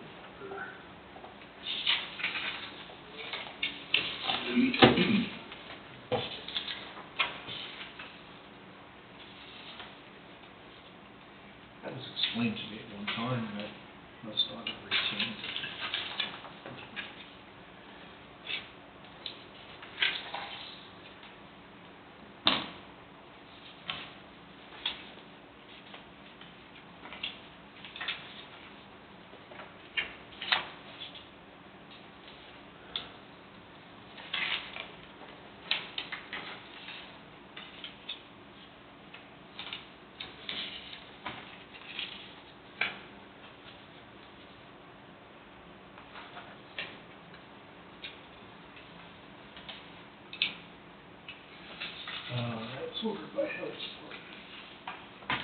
figure that one out.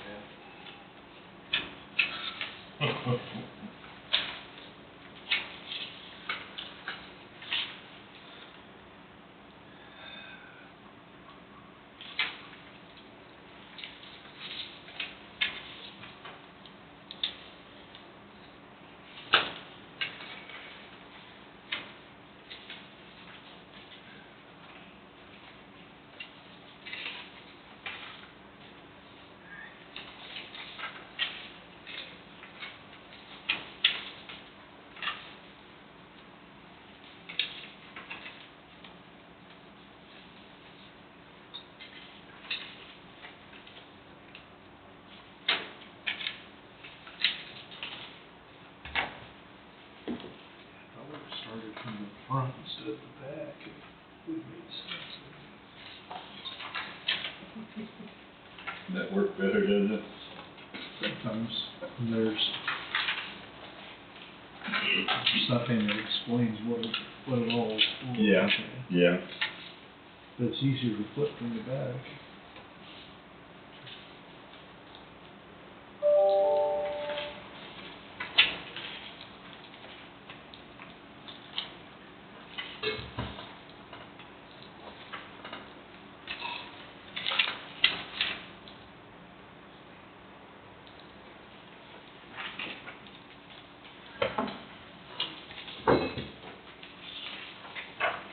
So do you stamp these or?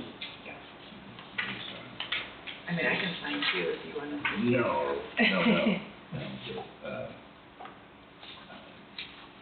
So does, Richard, does he sign them or he stamps it too? Okay. But we have taken turns before, if that's something you want to do. No, it's fine. He just made the comment before that I needed to shorten my signature. Oh, to yeah. Make it a lot easier. Yeah. And I was just curious if everybody else signed or, because I didn't ever pay any attention to my check when I get it, you know. Right. But you guys stamp them then. Okay, that's fine. Wow, you both are sleeping here. Wow. Take that, Mike. I don't like your attitude here. Order. Don't get out of hand. Boy, Steve, Mark got one on us there. Well, I read it, and I read Send us home, please. I know in the past it's gotten further around and, you know, some of them will be stuck together and like, wait a minute. Yeah. Steve's all the time trying to slide 5 or 6 through the time. That's right. No. So far, Good idea, good work. Mark, Mike hadn't let me get by with it. It was a test. Yeah.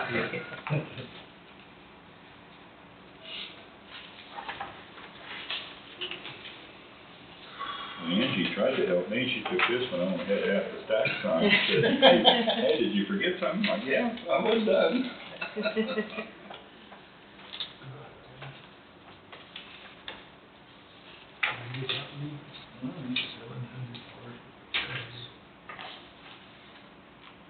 That's the student children.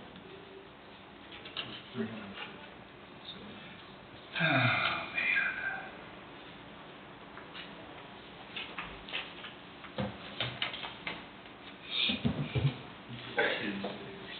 No, I wasn't too disappointed that I sound like I was gonna stay home tonight, that's all I Oh, that's not, because you wanted 2 trips out there. Yeah, I left here Monday and then I didn't get home till last night. Yeah. Which was no big deal, Yeah. but just, I'm a little out of practice, you know. How long did it take you to get out there? Oh, 5.5, 6 hours, 5.5 hours. I mean, it shouldn't take that long, but. So you take, Highway 50? Yeah, I'm just so used to it that I kind of like when I went to Hanston, so I was tired, that was the second day, so I took 50 and went to Stafford and went to bed there. That's about 10 miles out of my way, but then I went up to Hanston from there, went up by St. John and up through there. A lot of the road trip. Yeah, a lot of those There's places a- are just anywhere to park, you know? There's a claim with 2 items on it, but there's only 1 invoice. The other invoice is there.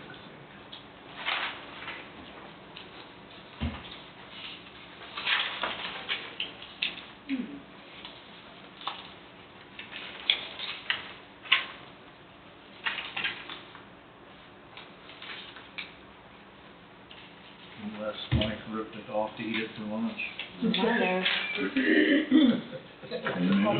Picture of the cheeseburger. A little dry, it wasn't bad, huh? I don't know what I started with. The other night I was dreaming I was eating shredded food and woke up and half the pillow was gone.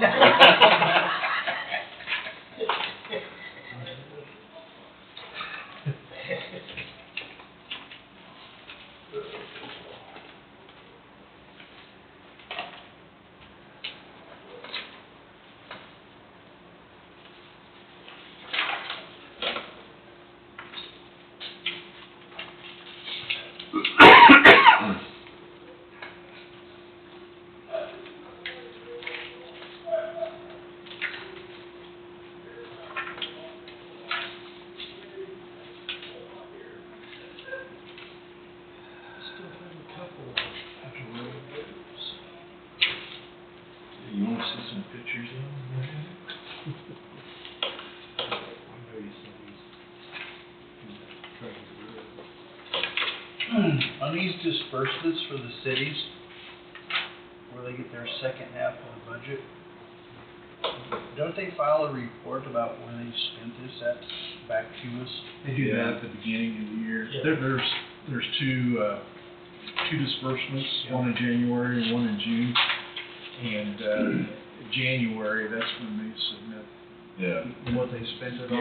yeah, we get a report that says where it went, or, for like the previous year. yeah, sometimes it goes in their savings account for the future, and that's not usually our preference, okay?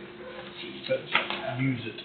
But they explain What what projects they have coming up that they're going to. Right, give us a report, Yeah. yeah. So it's just not sitting there and reducing the mill levy. It's not the intent of it. Sure enough, we just left over from your last Our last. lunch. Our last feast. Hospital or the. They're not, I just tried one. Sure, do you want some? Sure. Do you want some, Tom? Yeah. Thank you. There's some good preservatives. You want some? Yeah. Figured, Okay. so good. I won't eat them. Sure, good for you. Do we have any dip? No, I don't have any yet. You?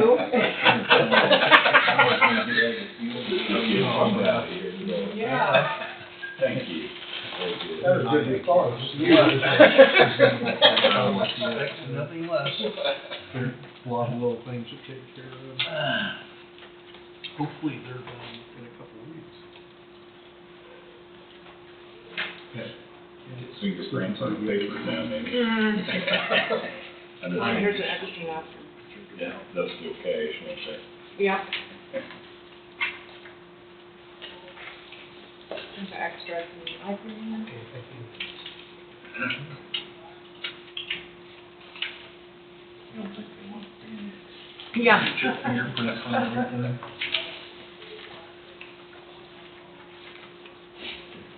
Or a little grease spot. Yeah. There's spots on everything all the time.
The invoice fell off. Oh, okay.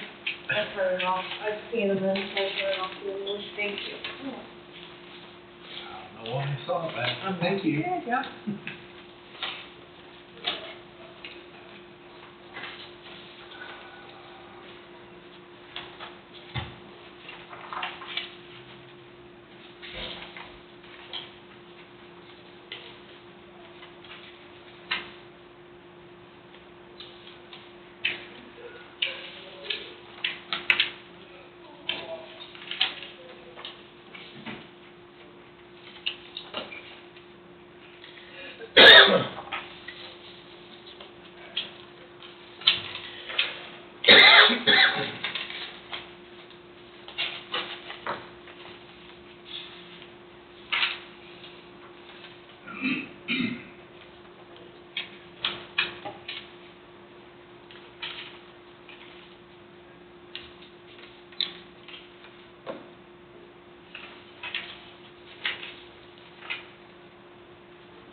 Is that your last stack there, Steve? Yes, it is. It's all stuff to stock the jail.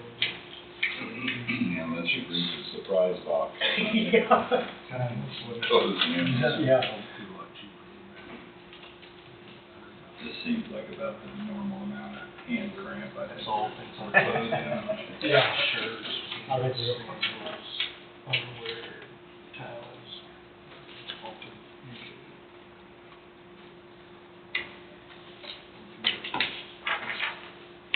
There was one ticket in there for transport for $2,000 almost from New Mexico. Did you see that? I saw that. Isn't that something? It's been bad for it.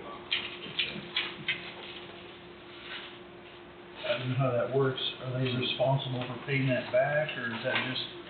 I don't know whether that's on the state. I suppose it is. They're prosecuting them, so. We don't do that for a misdemeanor, so. No, he was wanted pretty bad. Yeah.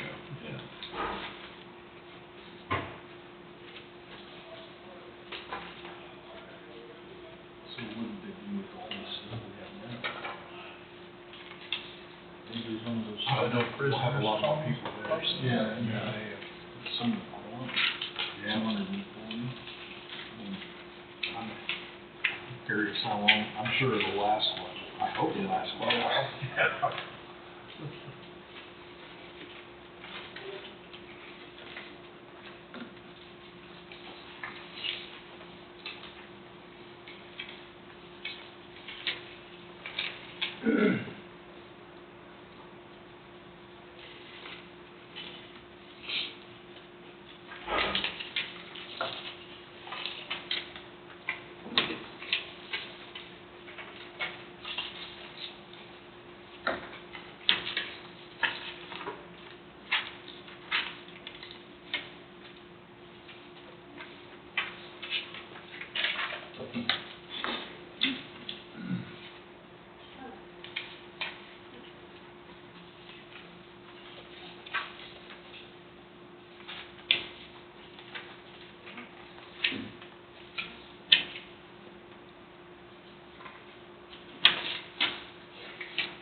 End in sight down there? Well, still got, we're getting closer now.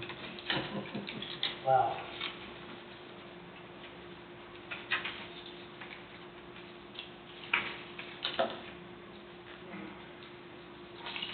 Take a little chip break here for a moment.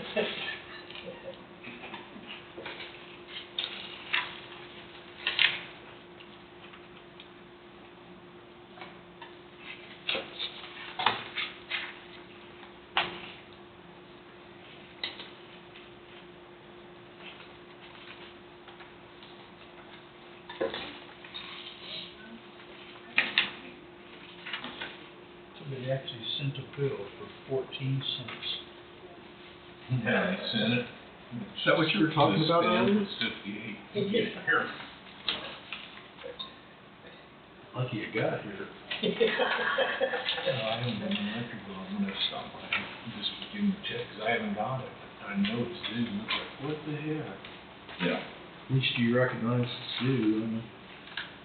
The city, there's a lot of people, if they didn't get their bill, they didn't think they did. It doesn't work that way. My granddaughter thought I stripped them at Christmas time, I sent it. Well, 6 days beforehand, then it was 2 weeks after Christmas. Oh my gosh. I could have rode a bike down there. Right. I'm all for privatizing the postal service. Yeah, and then I seen the rates are going up again. Yeah. I always buy stamps and those, even those forever stamps. Yes.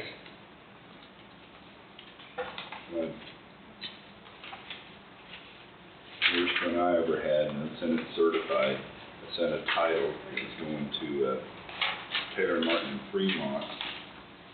And so I looked at the tracking one time, and it showed that it was in Council Bluffs, or Sioux City, I think maybe it was. One of the other. I thought, okay, it's on its way. About 2 weeks later, they called me and like, hey, you know, we really need to get them titles, you know. So I run the tracking on it. It was in Amarillo, Texas, on a rural route getting ready to be delivered to some address in Amarillo, Texas. Oh my gosh. So got a hold, you know, they got a hold of the lady there. She goes, oh, well, I'll call him. It's like, yeah, I'm glad he didn't drop them off there, you know.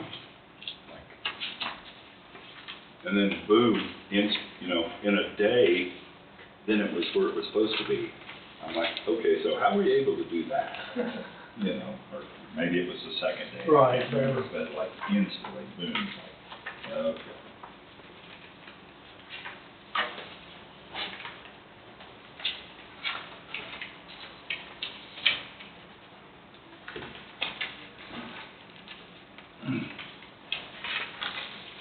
This one, the Strobel's flat cooks, the 80,000, is this one we got enough money around the other day?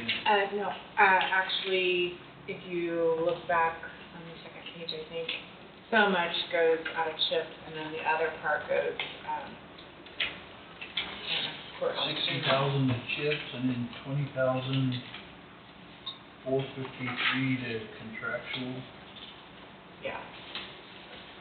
Not all of it was CHIP.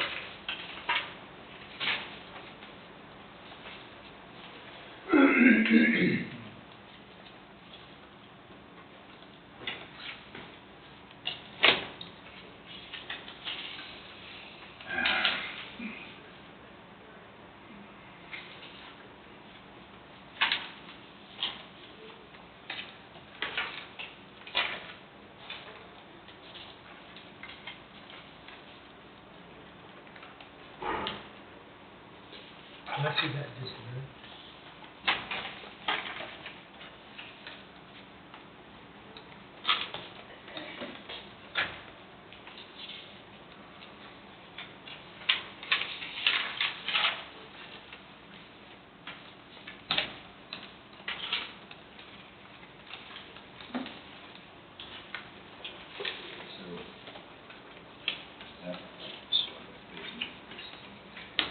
Thank you. Just a lot of engineering that have been spent on the diesel thing. Come on, something, Yeah. I'm glad to see him get it, I mean, that, I was curious what it was.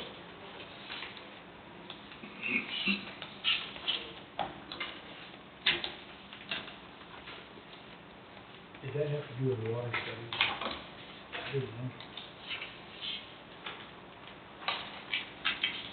I mean, it doesn't necessarily say, but.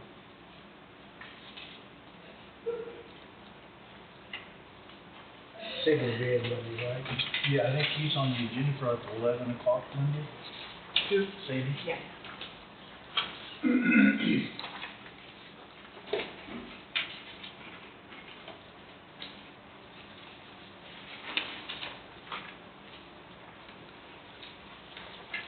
He's on that, our request, right, talking about the north property?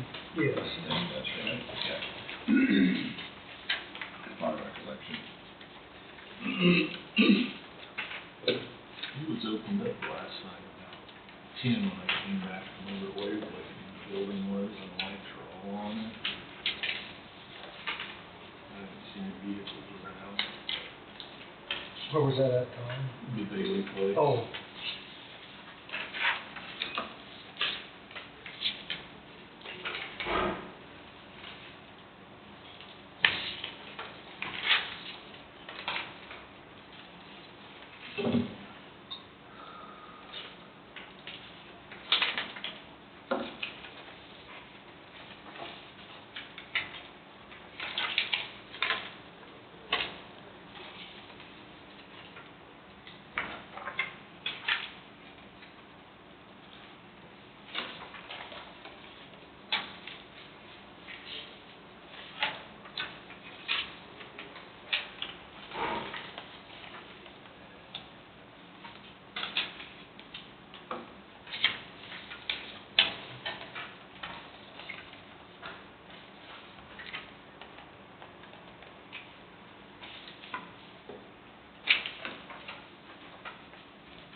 see that it was afford your salary, and then times with paper.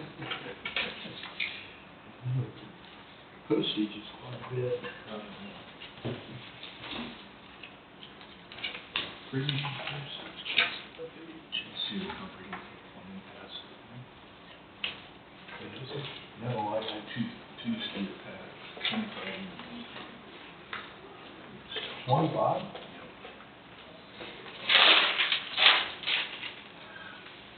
I'm good. I need to go back, I have a paper on my desk, I haven't looked at it yet. Clean bag out for Andy.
We decided to adjourn. Yeah.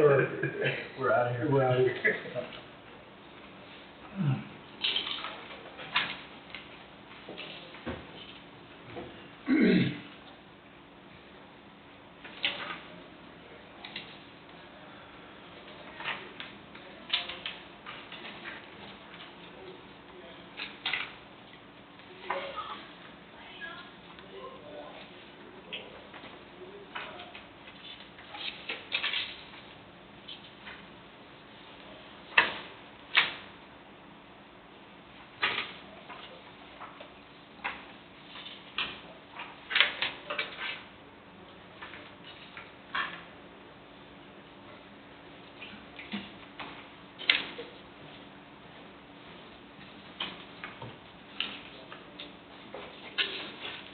if I want lunch. I said, well, yeah, but I had chips. better bring lunch for everybody if you're coming.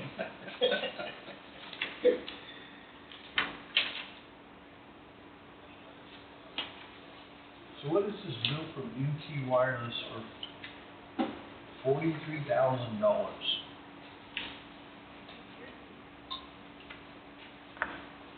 The phones, yeah, Madison's telephone company. How did you get to that amount? That's, Well, we purchased new, it has to do with phones. We purchased a bunch of phones. New phone system, I Yeah. think. Is Is that it new NT jail Wireless for 43,000, that's new phones? it should be. Yeah. Yeah. Is that phones and phone lines and everything, or just? We already had the phone lines. We already voiced the right, I don't know if they put in new phone lines. I wasn't here when they actually installed mine, so I'm not exactly sure, but. But it's, a lot of them are more expensive phones than just, Right. they work as part of the system, am I correct? Yeah.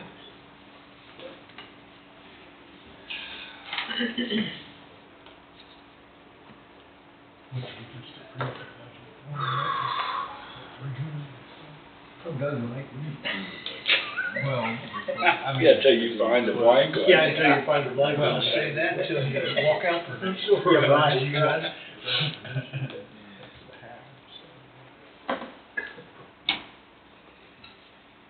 Oh, boy. Let's see if it matches up.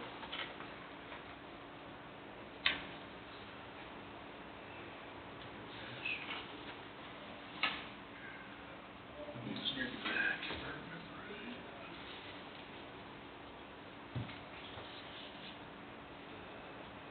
right. Which one is it, Todd? Suffolk County Housing Authority. Yeah, the public support. Oh, their second thing? 285. And what we were. Yeah, Up to 294.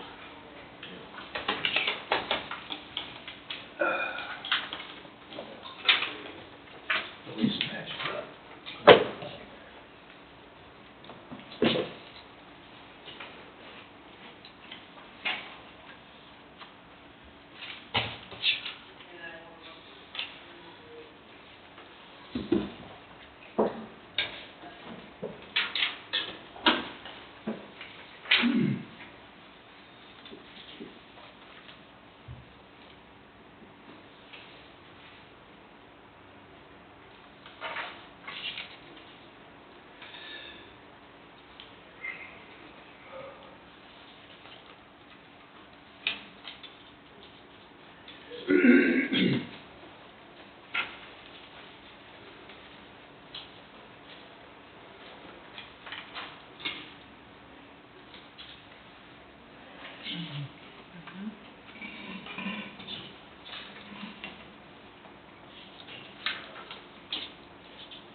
Is that your signature?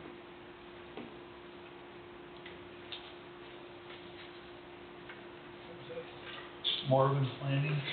Oh, yes. That was, when, Wade Garden or something. I can't remember what she had me sign for. Well, that was that day you was, Yes, Yeah, I think that was it. yeah, they requested a first fee or something like that. Yeah. So they can get all those town hall meetings started? Yeah. That's right.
you go out to Dodge to deliver hay.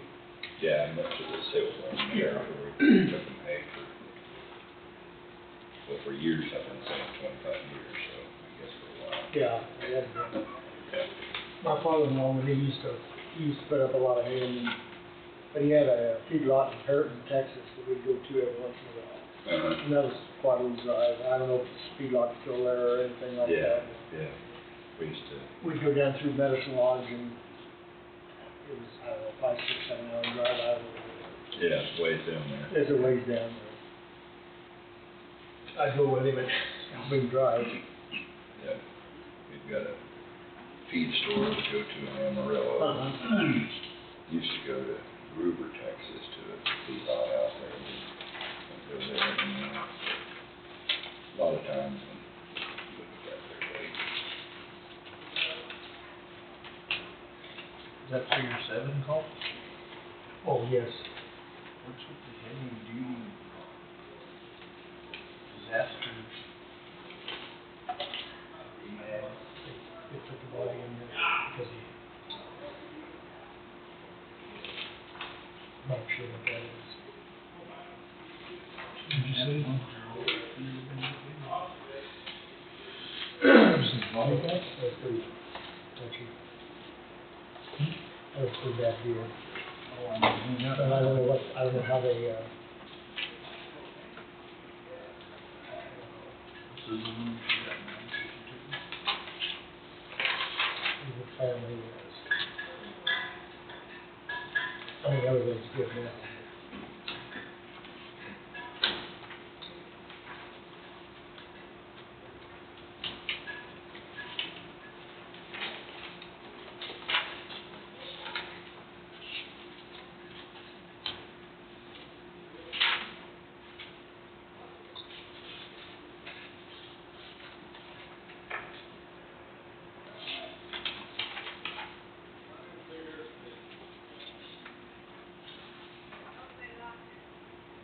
I'm guessing this is from the house at 1475, the Jack's Pool unlocked. Yes.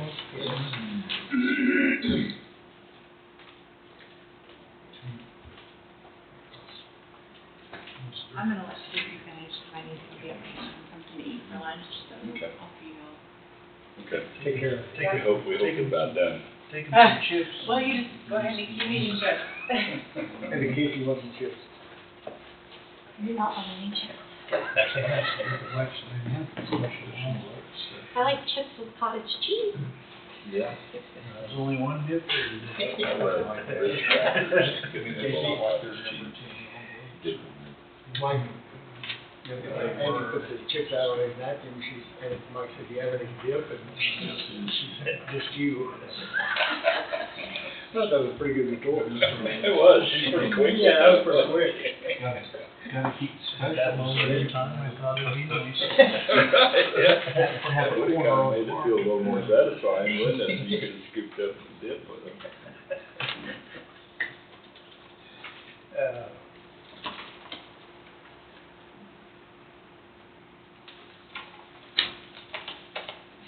This must have been for our EOC training, hogging ticket. I would say so. Yeah. The only thing I'm aware of anyhow. Then, bakery, I think it was one in there for that. Oh, I didn't got to that. For the smokies or not. They're not cheap. Had a few smokers. Yeah. They're good though. Yeah, they are.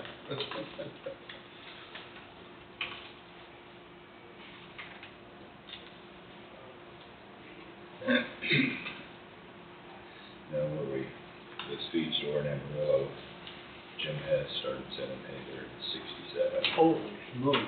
That's kind of a long time customer. Isn't it? That is a long time coming. Yeah, that's been a little while ago. Does Jim still put up as much hay as he used to? No, not as much. He still bales and stuff. For the man, Oh, man. he would put in a lot. Yeah.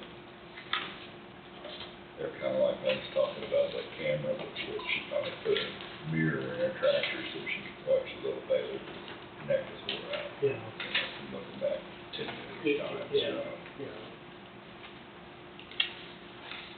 and people, nobody around looked any harder than people had. Should have a little camera and screen on the dash, you could just. Yep.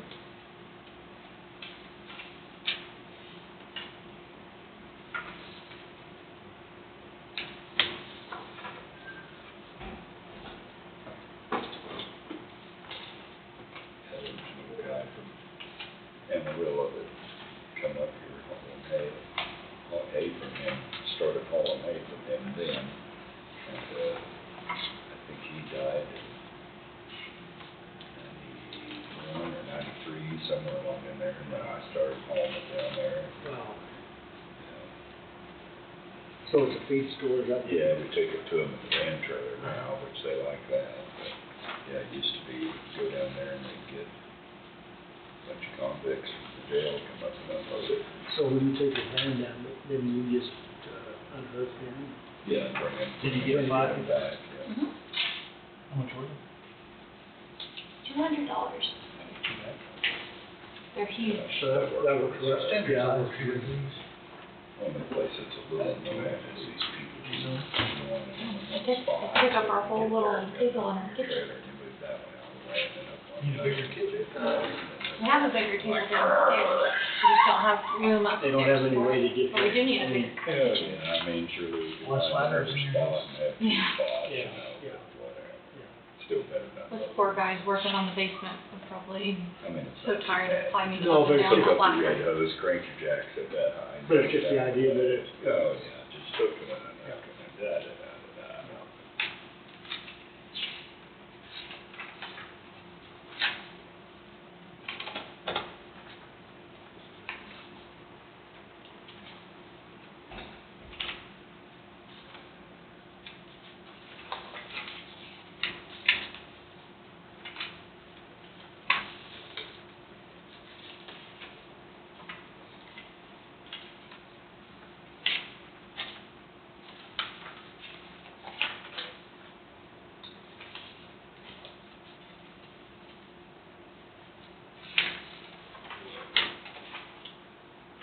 Wildcat Grill, is that the new one, the new strong? Yep. Yep. Anybody been there? Yep. Yep. Pretty good. Cheap. Yeah, and we liked it. Yep.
We are on this end, Mark.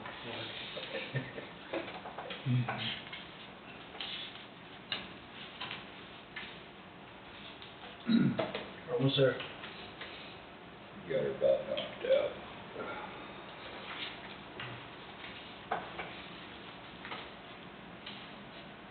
Go back on that road when ambulance got according to, trains just to, because it's gonna be about the road to be, we transport, to Joe and then Joe to, yeah. I don't know what that bag was, I assume it's, I don't know.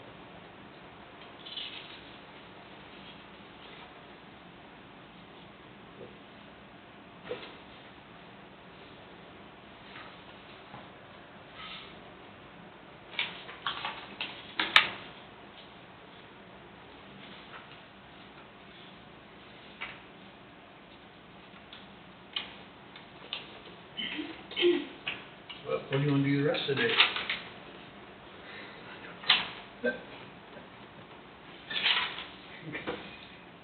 Go eat lunch. No. I don't know where to start. Yeah, I don't know what to Myself. start. What do I need to do? I go shingle the house. Go back to the top. See what kind of a train wreck going on there. Yeah. Well, it's about time to get up on the roof. Yeah, it was kinda cool this morning, Yeah, that's kind of senseless. Before the warm up. You're right. I'm sure they stick. Yeah. Well, that's right. Go ahead and seal right away, yeah. Instagrab.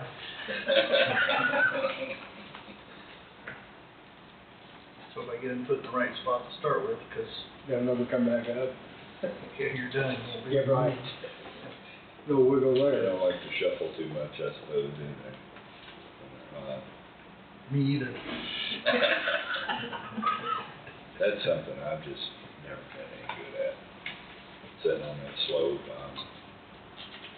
pretty slow. Don't get much done.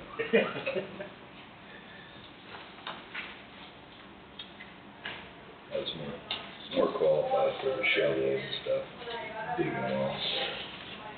Mobile leaning posts. Yeah.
Getting closer. I can remember.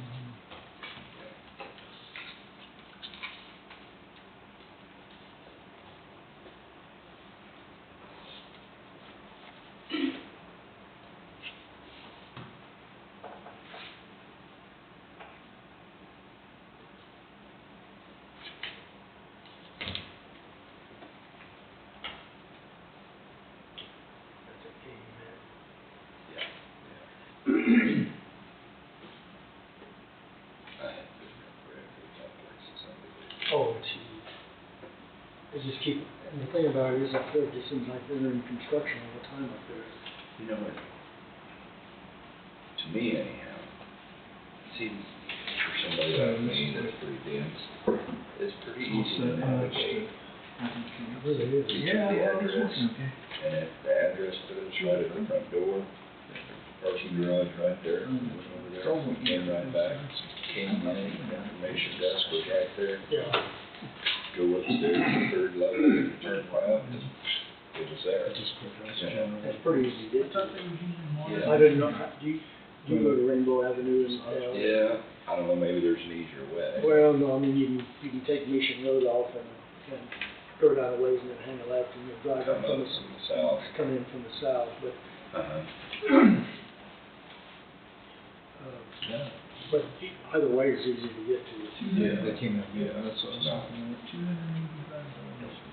You have to pull over in the city or something, you know, it's Right. not that bad. Right. Maybe someone should have watched it. It was. Yeah, I remember when we were sitting up there commenting Come in the backside.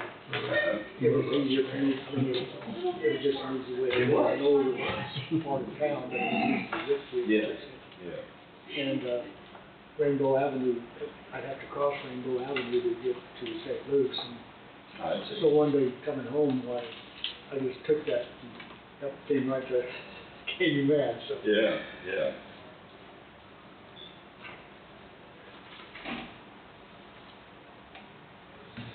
Yeah, that place is just huge. Everything was, good health and Yeah. everything. Was, she went in for, meet the doctor, and then she had to go do some scans, and No more? the doctor's appointment went way late, Right. so, right there at the information desk,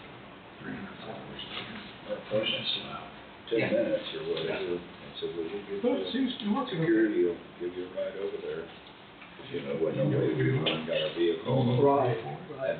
And I think if we'd have walked, it wouldn't have been that far, but it's quite a ways to drive. By Sure. the time we went around, Sure. and, you know, we'd have been, we were only about 5 minutes So away. security just took you over? Yeah, yeah. And then they said, well, just have them call us when you get done, we'll take you back. I read the Wow. letter. Okay. That's great.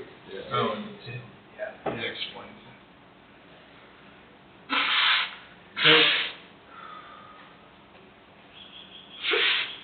Drove both ways, kind of like we were in NASCAR, but it didn't run over anybody, so. Well, you about got you to just, keep up with traffic. Yeah.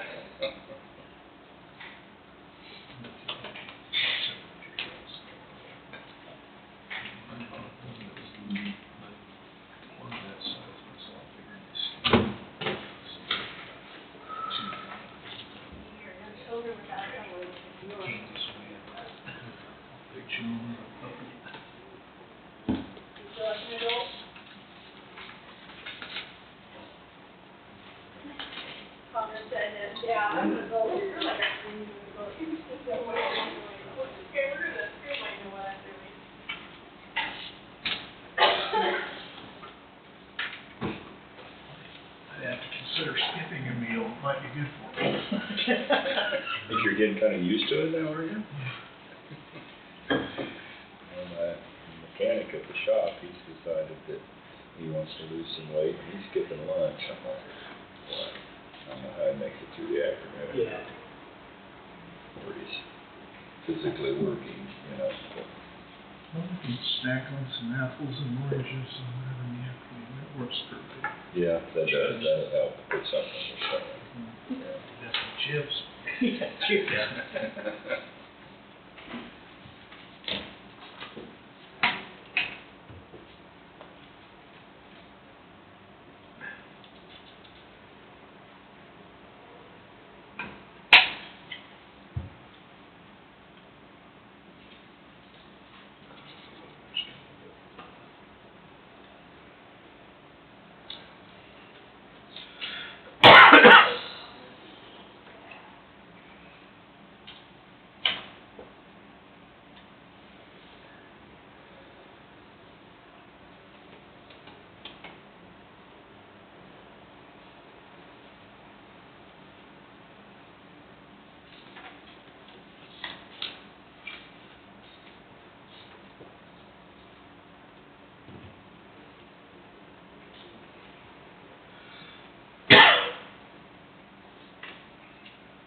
Let's start program.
Software, local businesses and small rural communities.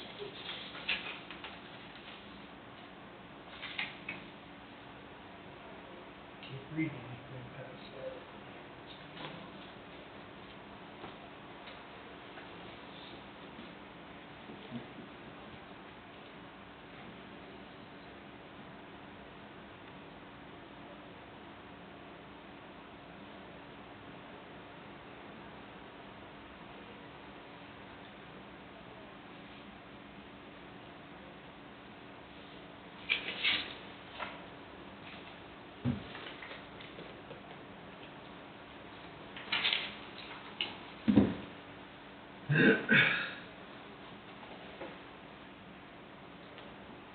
Monday will be here before we know it. Hmm? Monday will be here before we know it. That is shit. I don't know where this month's been, my gosh, it went fast. We can just hang out here and wait for it. Be better than on the roof, right? Little something more than chips to eat. Yeah, we- We're gonna wait back.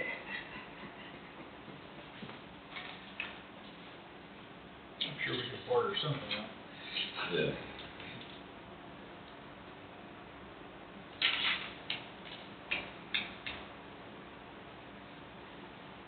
I'd have to get 2 bags of chips. And maybe some dip to go along with it.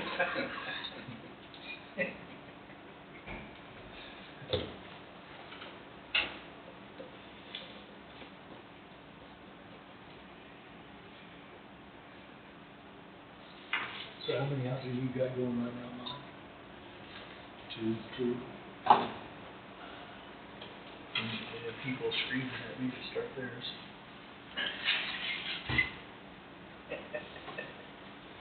I shouldn't say screaming, that's not. I was gonna say, I bet Miss Casey didn't scream at you. Not yet. Not yet, not yet. That was a little excessive, that coming out and screaming. She's been over her house screaming at the basement people. Oh, I'm sure she has. Unrelentless.